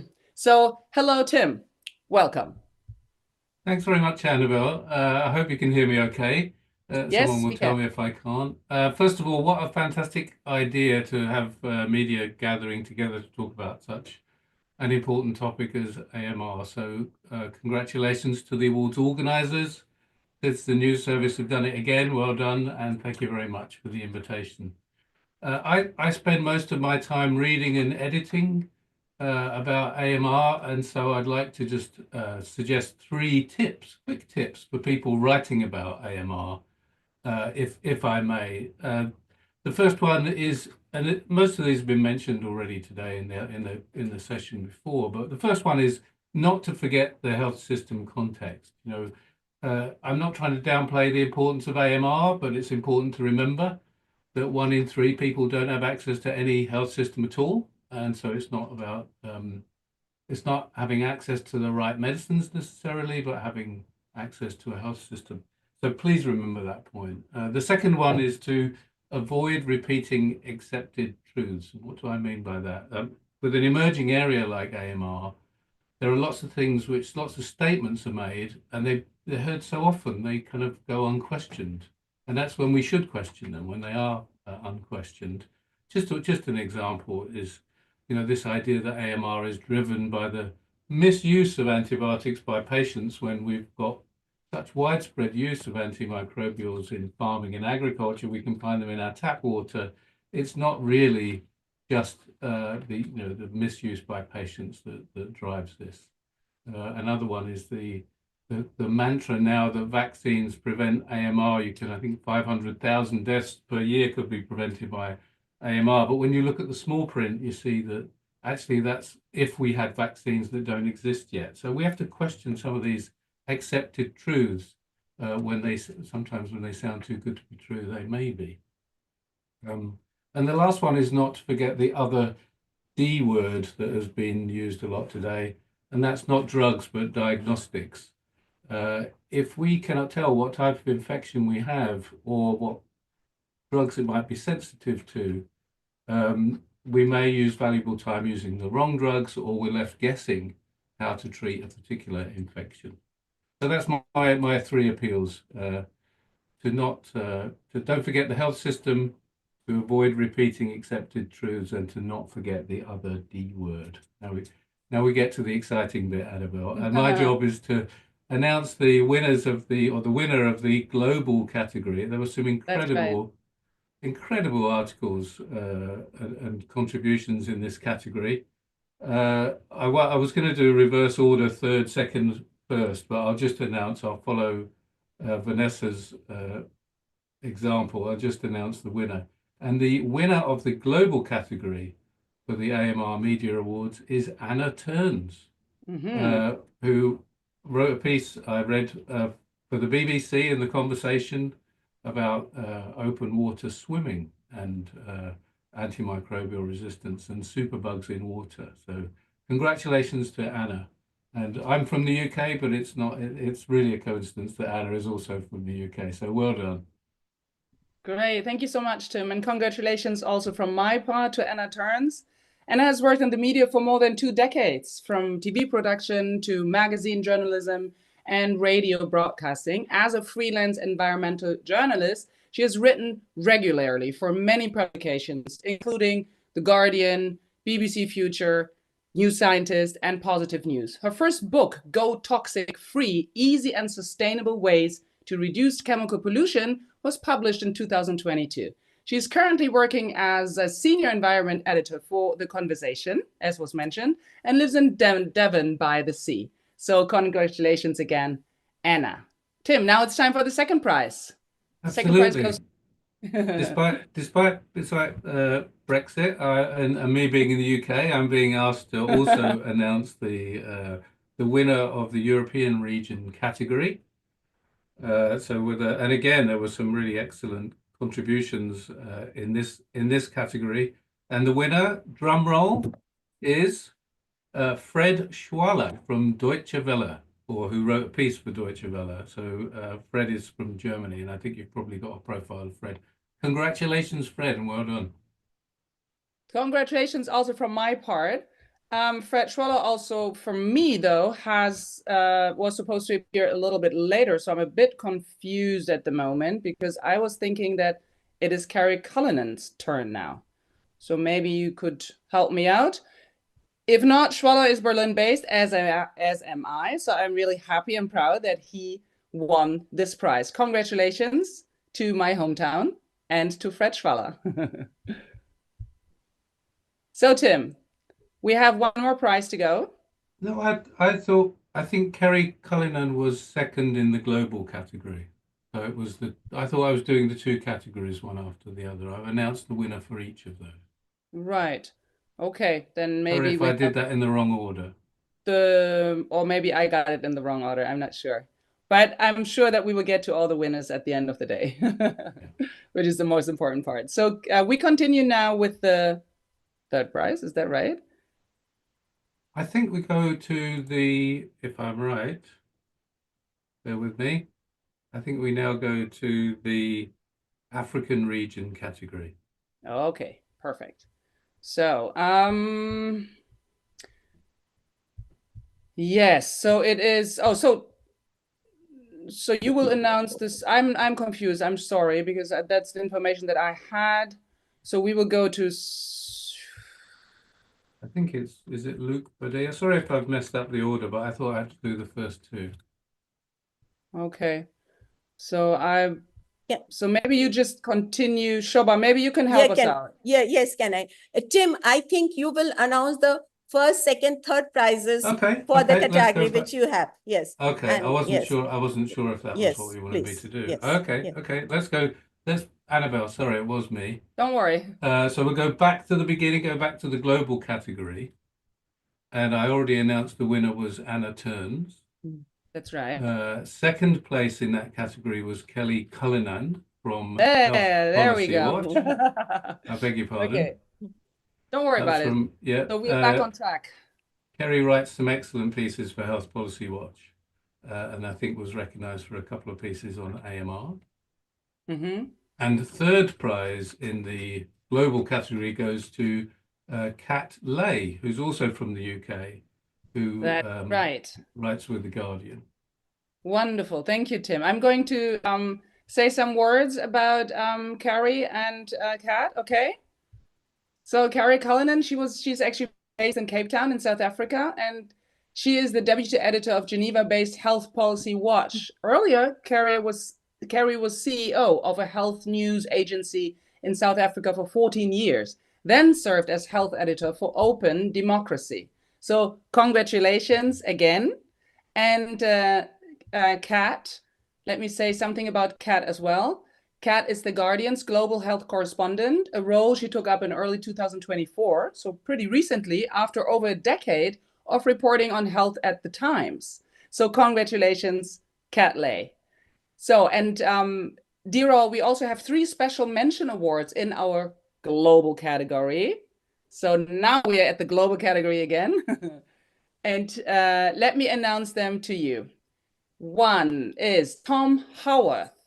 He is a Newsweek reporter based in Bristol, UK, and covers climate change, biodiversity, extreme weather, zoonotic diseases, and more.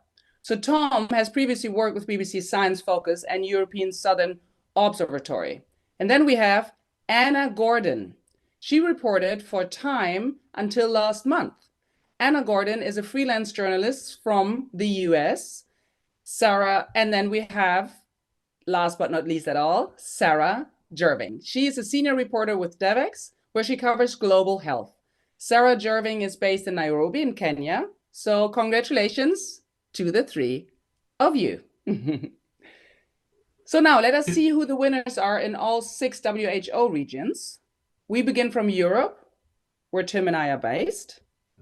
Right, Tim? So please share with us who got the first prize in the European regional category. Yes, and apologies again for my don't worry about it. misstep. We get in to the Fred order. later on again. Yeah, exactly. Yeah, Fred gets 2 mentions. So the first prize in the European region category goes to Fred Schwaller from Deutsche Welle, who works with Deutsche Welle. Yes, Fred Schwaller. He's from Berlin, as I said before. So he publishes his work on international TV channel and Deutsche Welle. Fred Schwaller is a science writer who covers the broad themes of biosciences, health, AI, history, and how science influences society. He has a PhD in neuroscience. So congrats, Dr. Schwaller. Tim, the second prize goes to you? Second, Annabelle, is another, in the European category, is another journalist from the UK, is Misbah Khan. Yes, Misbah. She's a health and environment reporter specializing in antimicrobial resistance at the Bureau of Investigative Journalism.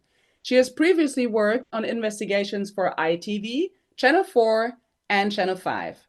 And more recently, she has been working on the Wounds That Won't Heal project, which aims to document the stories of people from around the world that are directly affected by the growing threat of antimicrobial resistance. So, congratulations, Misbah Khan. Tim, time for us to know who the third prize winner is.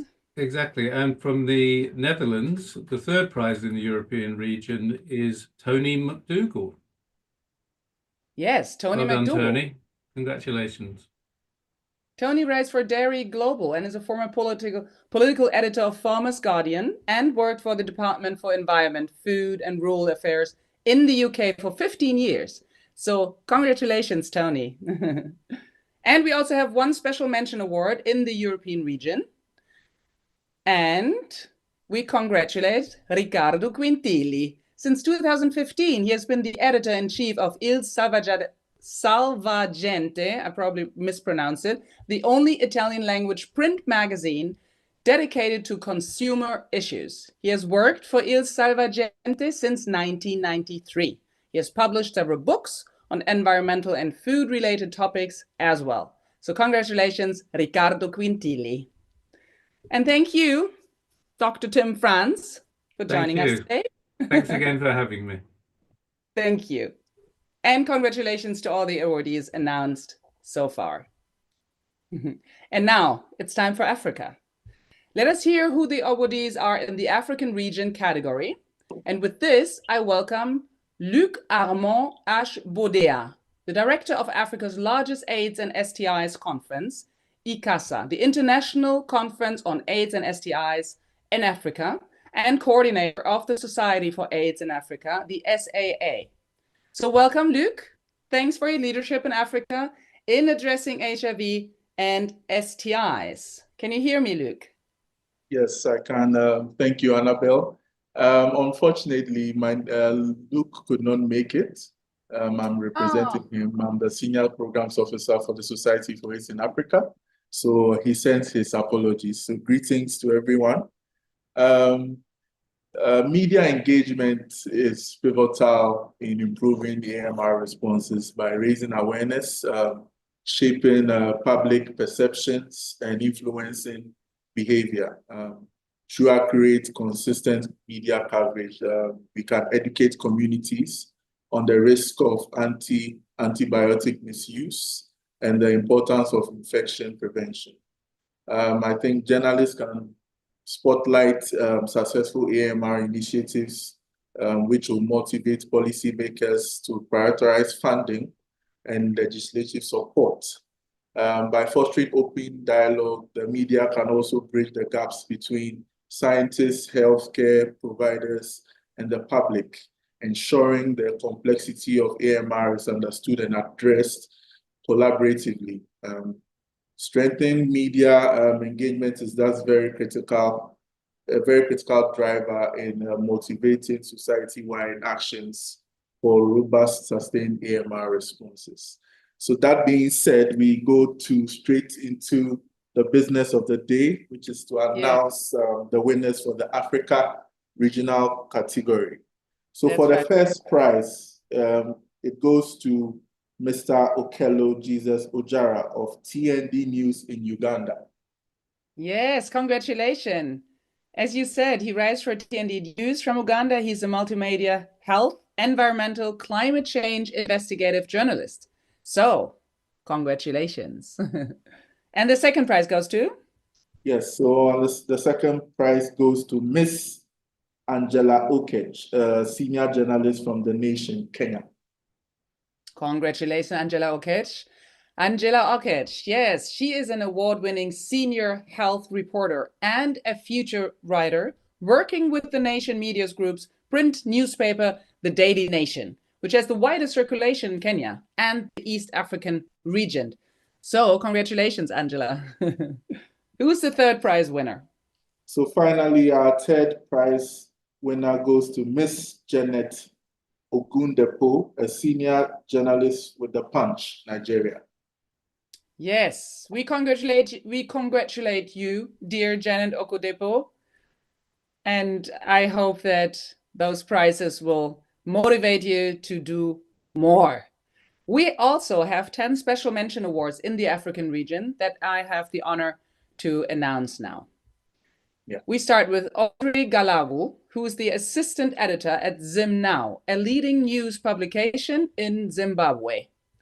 Catherine Murumbedzi, an award-winning health science journalist openly living with HIV from Zimbabwe. She's the vice chairperson of the Health Communicators Forum of Zimbabwe and on the executive committee of GAMA.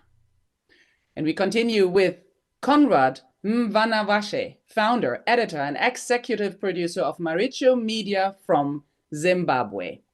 Followed by Hamu Madzedze, the founder editor of 365 Health Diaries in Zimbabwe. Earlier, she has reported for Zimbabwe Broadcasting Corporation and for The Voice of Zimbabwe.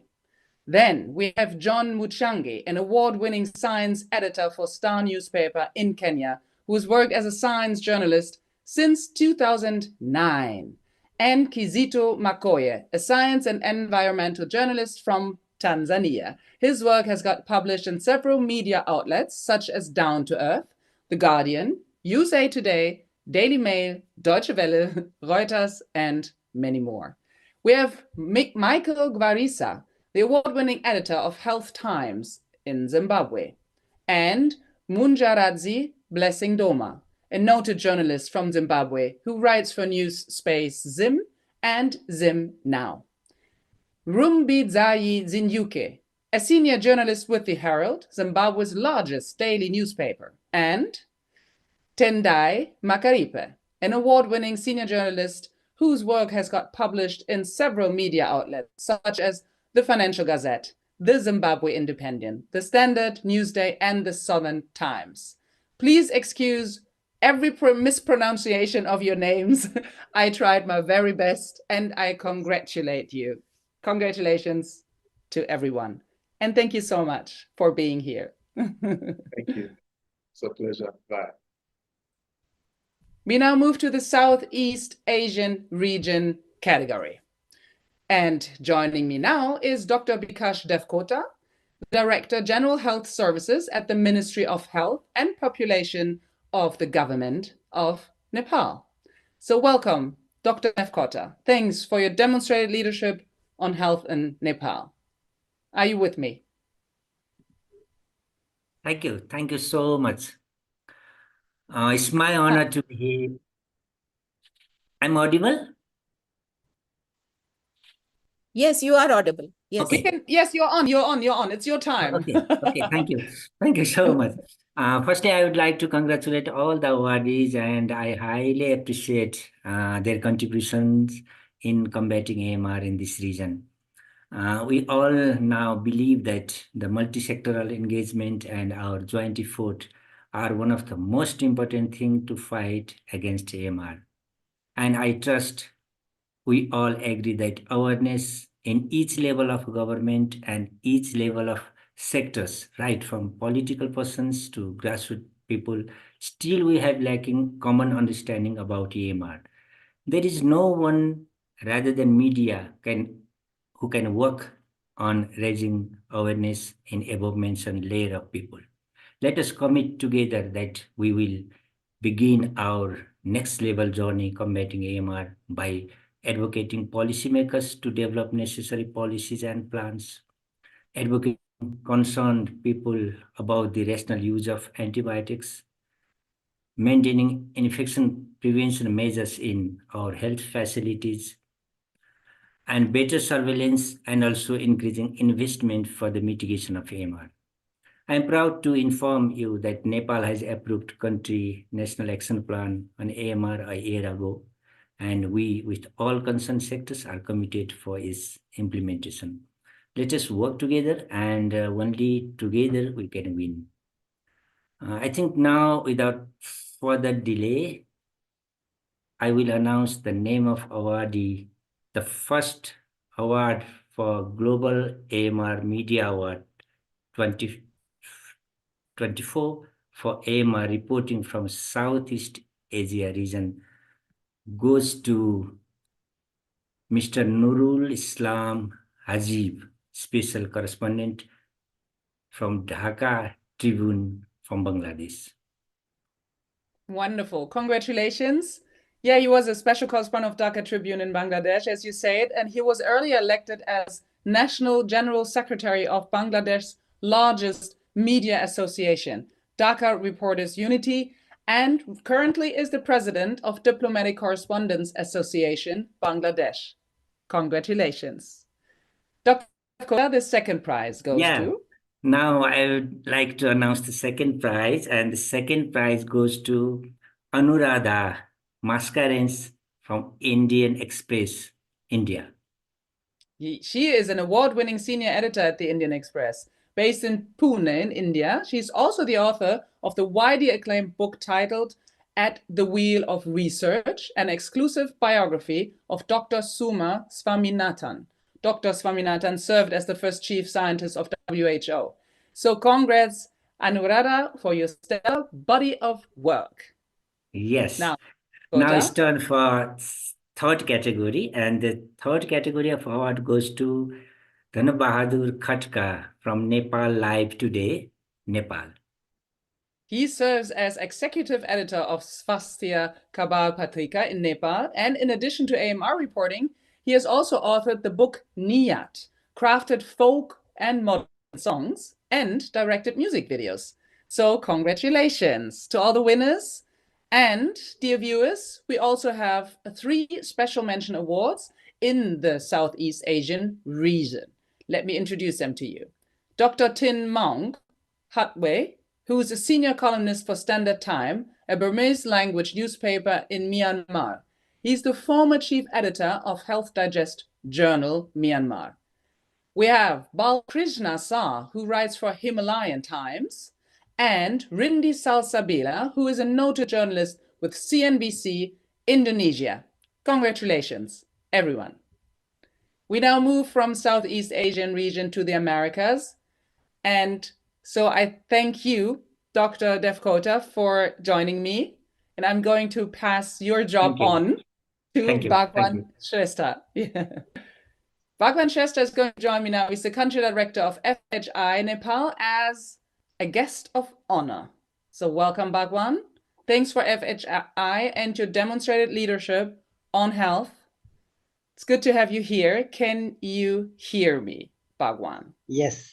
Yes. Can you hear me? Yes, I can hear you too. Okay, so thank you, Annabella. Yeah. So hi, everyone, and congratulations to all the awardees. So thank you, Global AMR Media Alliance, for having me at this important event. It's my pleasure to be here. So this is very timely and relevant as we are commemorating World Antimicrobial Resistance Awareness Week 2024 from November 18 to 24.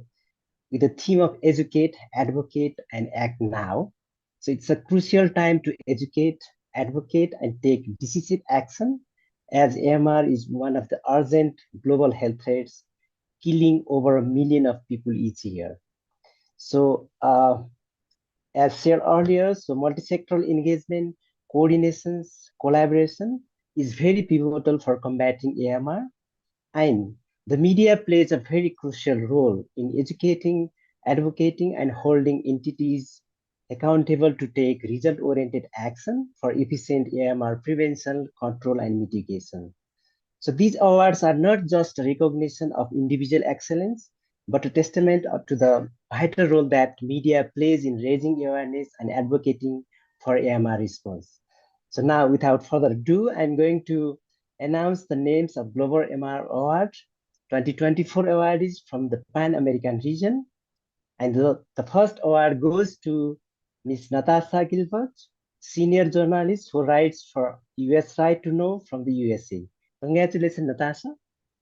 Congratulations. Yes, Natasha reports on the environment, science, and health, investigating industry, lobbying against controls of toxic drinking water contaminants, uncovering how prescription drugs leak out of factories and pollute US waterways, and exposing drug and water companies lobbying to derail environmental regulations in Europe. She's a former staff writer for Nature. Congratulations. Yeah, and the second prize goes to the second prize goes to Miss Gina Nakardian for her article in Think Global Health in the USA. Congratulations, Gina. Wonderful. Zina Nakardian is a scientist and medical writer in the Department of Nursing at Montefiore Medical Center in New York. So congratulations. Bhagwan, time for us to know who the third prize winner is. Yeah, and the third prize goes to Miss Valeria Roman, senior science journalist from Argentina. Congratulations, Valeria. Congratulations, Valeria. Valeria Roman is a science journalist from Argentina, as you said, and she was the vice president of the World Federation of Science Journalists and had co-founded and served as the first president of the Argentine Network of Science Journalism. Congratulations. And we also have one special mention award in Pan American region, which goes to Philip Gruber, who reports for Lancaster Farming Publication. Congratulations, Philip. So from the Americas, let us move to the Middle East, the Eastern Mediterranean region. We only have one prize in one special mention in this region, Bhagwan. Let us see who got the first prize in the Eastern Mediterranean region category, please. This is also for me. I think I'm only for Pan American region. It is for you. Oh, really? Yes. Okay. Do Sorry, you sorry. know I the need winner's to. name? If not, I'm going to announce it. There you go. Colin Baker. You found him? He's the winner. So Colin is a journalist and deputy news editor for Okay. AI for Al Jazeera in Doha, Qatar. He was a producer and video shooter in West Africa. So congratulations, Colin. And as announced, we also have one special mention award in Eastern Mediterranean region, which goes to Somaya Kazasbeh of Jordan for a visual art photography. Somaya's visual art raises awareness about the presence and dangers of antimicrobial residues in everyday foods and the environment through her visual storytelling. So congratulations. And now, thank you, Bhagwan, for being with me. Okay, thank you. Thank you so much. Yeah. So from the Middle East, let us go to the Western Pacific region. And Vanessa Carter will do the honors once again. Vanessa, are you back with me? I am here, Annabelle. Thank you so much. Welcome. Yeah, I'm so excited to see all these amazing articles that are being done. I think before I announce the next category, if I could just say that through this whole GAMA process, I've been really excited to see the use of storytelling, and especially people on the ground, patients and so on. And something that I didn't say in my talk in the beginning was that being the chair of the WHO Task Force of AMR Survivors, we invite all media to contact our patient members to share their stories, and also to look for patient stories in their own communities, because it's really important. So I guess moving on to the two winners in this category. And the first prize goes to Miss Jenny Le Ravello, senior reporter from DevEx, based in Manila in the Philippines. So congratulations to Jenny.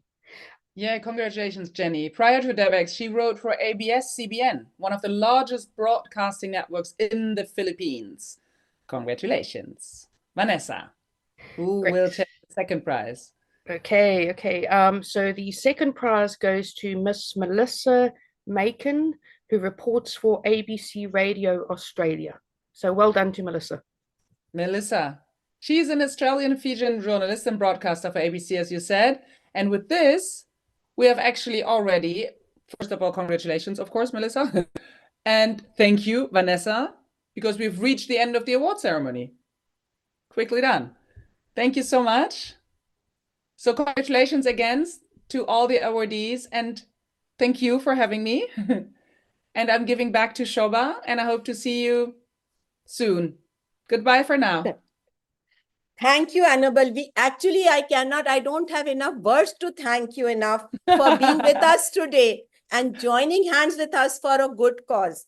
May your tribe increase, Annabelle. That's all I can say. And sorry for overshooting the time by, I think, 8 minutes or so. I have taken more of that time of yours. Sorry for that. That's nothing. Believe me. Thank you so much. It was an honor. Namaste. Thank you. Namaste. Thank you. Thank you very much, Annabelle. Bye. Thank you. I would also take this opportunity to thank our judging panel for giving their valuable time and energy to evaluate the entries. Each entry was evaluated by 3 judges. Thank you, Rita Vidyadana and Harry Surjadi from Indonesia, Vanessa Carter from UK, Anna Miti and Tariro Kudatsa from Zimbabwe, Ashok Ramsarup from South Africa, Caroline Oyugi and Diana Wangari from Kenya, Dr. Tara Singh Baum from Singapore, Ojoma Akor, Yekenu Sesetu, and Ode Udu from Nigeria, Shio Chintan from Malaysia, Esther Nakazi from Uganda, Albertina Nyatsi and Elise Tembe from Eswatini, Patricia Mokim, Swapna Majumdar, and Manoj Pardesi from India, Chhatra Karki from Nepal, and Malayat from Cambodia. Thank you very much for your time and energy, judges. Now, we have overshot the time, but I cannot end this day without having some reflections from GAMA members. GAMA is almost 1 year old today. It was formally launched last year on November 14. So we would like to listen to some of our GAMA leaders on the importance of media engagement in AMR in their local context. Let us hear from Catherine Morombedzi, Vice Chair, Zimbabwe Health Communicators Forum, Zimbabwe. Catherine, are you there?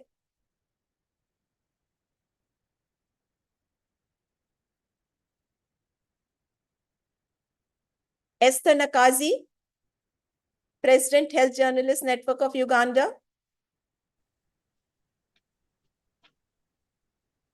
Yes? Can I go ahead? Yes, please. We were waiting for you. Okay. Thank you very much for organizing the Global AMR Media Alliance. It is important as a journalist in Zimbabwe to be writing on AMR. In my discussion with people from the health sector, some of them, the nurses, they don't even know that there's anything like AMR. What more of the general populace if those in the health sector don't know of AMR? So it is important that we raise awareness, and GAMA is a starting point for us. We'll continue to write, and thank you to all the partners. Thank you. Thank you. Esther, are you there? Kalpana Acharya, Editor-in-Chief, Health TV Online, Nepal. Can we hear your words? Yes, thank you. Am I audible, Sobha? Yes, very audible. Thank you. It's my I'm right here. Part of this wonderful program. Yes, as you said, media engagement within the global AMR media context is definitely crucial to addressing the urgent and complex challenge of antimicrobial resistance. As a global network, GAMA empowers journalists and media professionals to amplify the AMR narratives, bridging the gap between scientific evidence, policy actions, and public awareness. Likewise, I just want to say in Nepal, I have had the privilege of organizing numerous programs, especially designed to engage Nepali journalists on AMR. These initiatives have focused on enhancing their understanding of AMR issues, equipping them with accurate information and enabling them to report effectively on this pressing public health challenge. Such localized efforts combined with global platforms like GAMA ensure that the fight against AMR is both inclusive and impactful. By empowering media professionals to tell stories that resonate with their audiences, we can foster collective action and drive meaningful change. Yes, we can do it, and I think we did it. Saying this, I would like to thank you all for your great support. Let's do together. Thank you. Over to you, Sabah. Thank you. Nurul Islam Hasib, Special Correspondent, Dhaka Tribune, Bangladesh.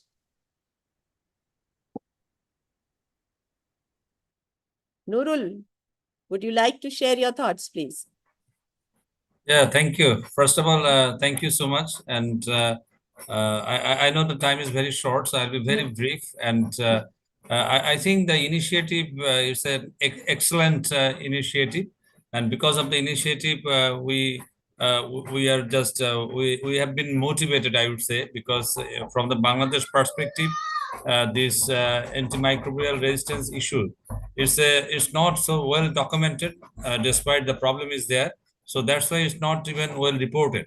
So because of the initiative, so from personally, what I can say that I have written so many stories and I am following what's going on globally. So thank you all. Thank you. Sure. Thank you. Rita Vidyadana. She has been here earlier, former editor, Jakarta Post. Yes, Rita. Well, I would be very honored to read all the stories from all the winners. I'm very happy, and this is the great time for the media to be part of the global effort to raise awareness on the threat of MRI in Indonesia and elsewhere in the world. I congratulate to all winners and thank you, Soba, for organizing this. Thank you. Thank you. We have done it together. Esther, are you there? Esther Nakazi? I saw her till a little while ago. And Patricia Mukim, editor of the Shillong Times. Esther is here. Yes, Esther. Esther, please unmute yourself or reconnect.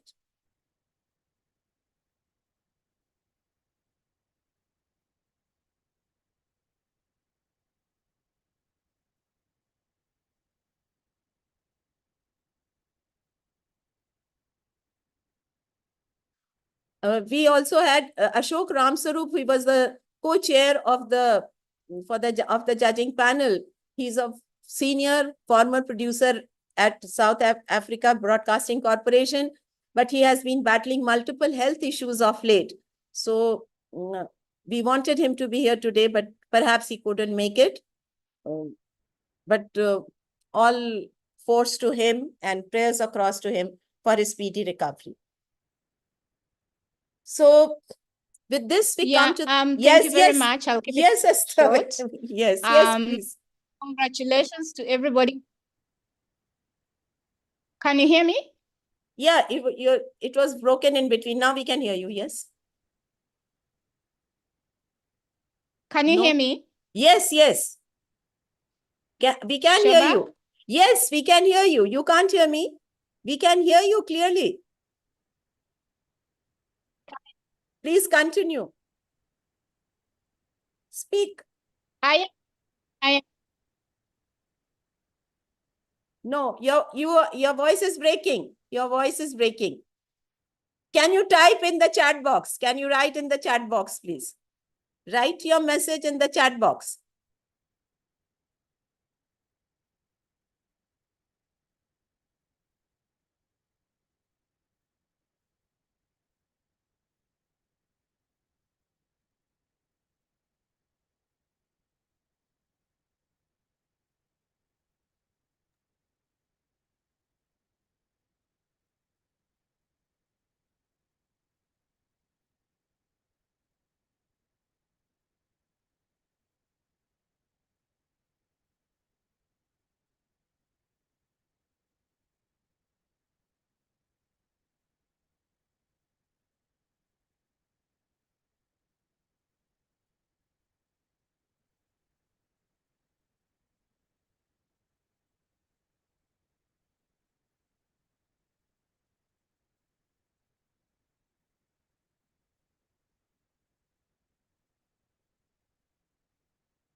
I think she is facing some internet problem.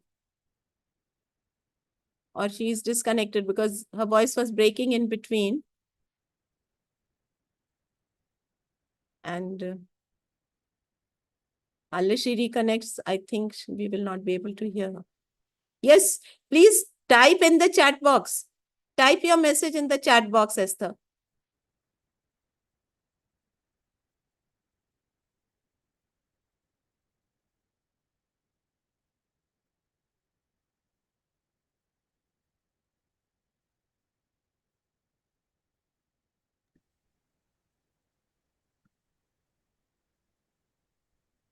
So can you hear me now? Yes, very clearly. We can hear you. Yes. Shoba, can you hear me? Yes, I can hear you. Shoba, can you hear me? You cannot hear me. So, yeah, very.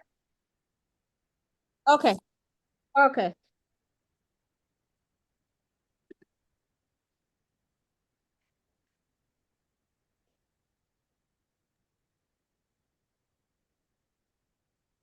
She's typing. Maybe we can move forward, Shobha. No, but then we are about to close now. This is the last message. Okay, Natasha has her hands up. If she Okay, Natasha, would you like to say something? Yes.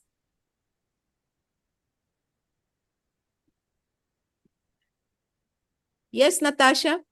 And congratulations, Natasha.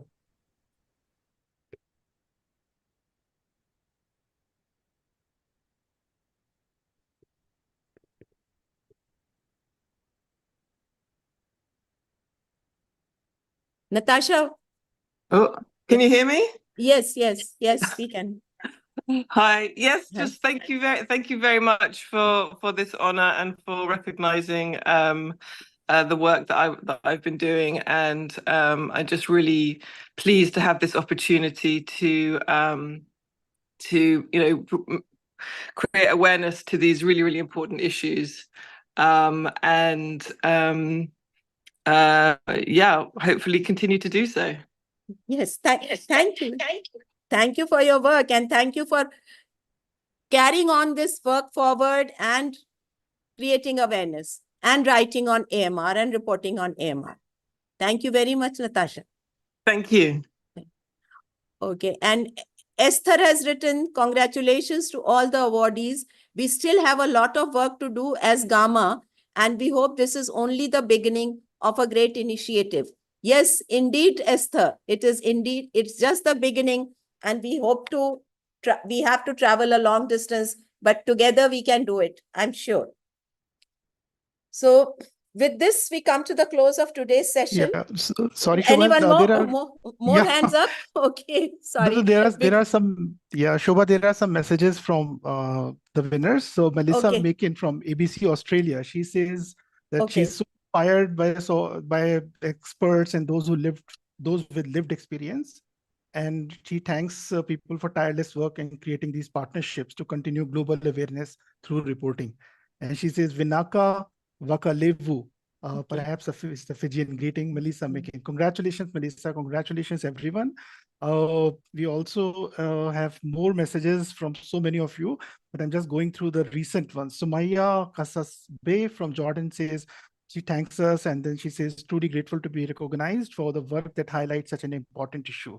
It's a reminder of how powerful awareness can be in the fight against AMR. Thanks, Sumaya, for using visual art medium to raise awareness on AMR. Back to you, Sosh. Okay, you're back to me. So I'm just going to close the session because I think we have overstepped the time limit by a lot. But thanks to everyone, to each one of you who joined us today. Special thanks to the speakers, to the guests of honor for the awards, the judges, all our GAMA leaders, especially Rita Vidyadana for leading the judging process for the awards this year. And a big shout out to each of the 413 award nominees. Extra special thanks to Thomas, Diriba, Philip, Mimi, and WHO and the Quadripartite agencies for all their support and guidance. And once again, my sincere gratitude to Annabelle Mandan, whose invaluable support meant a lot to us. Goodbye for now till we meet again. Stay safe, stay healthy, and join the response to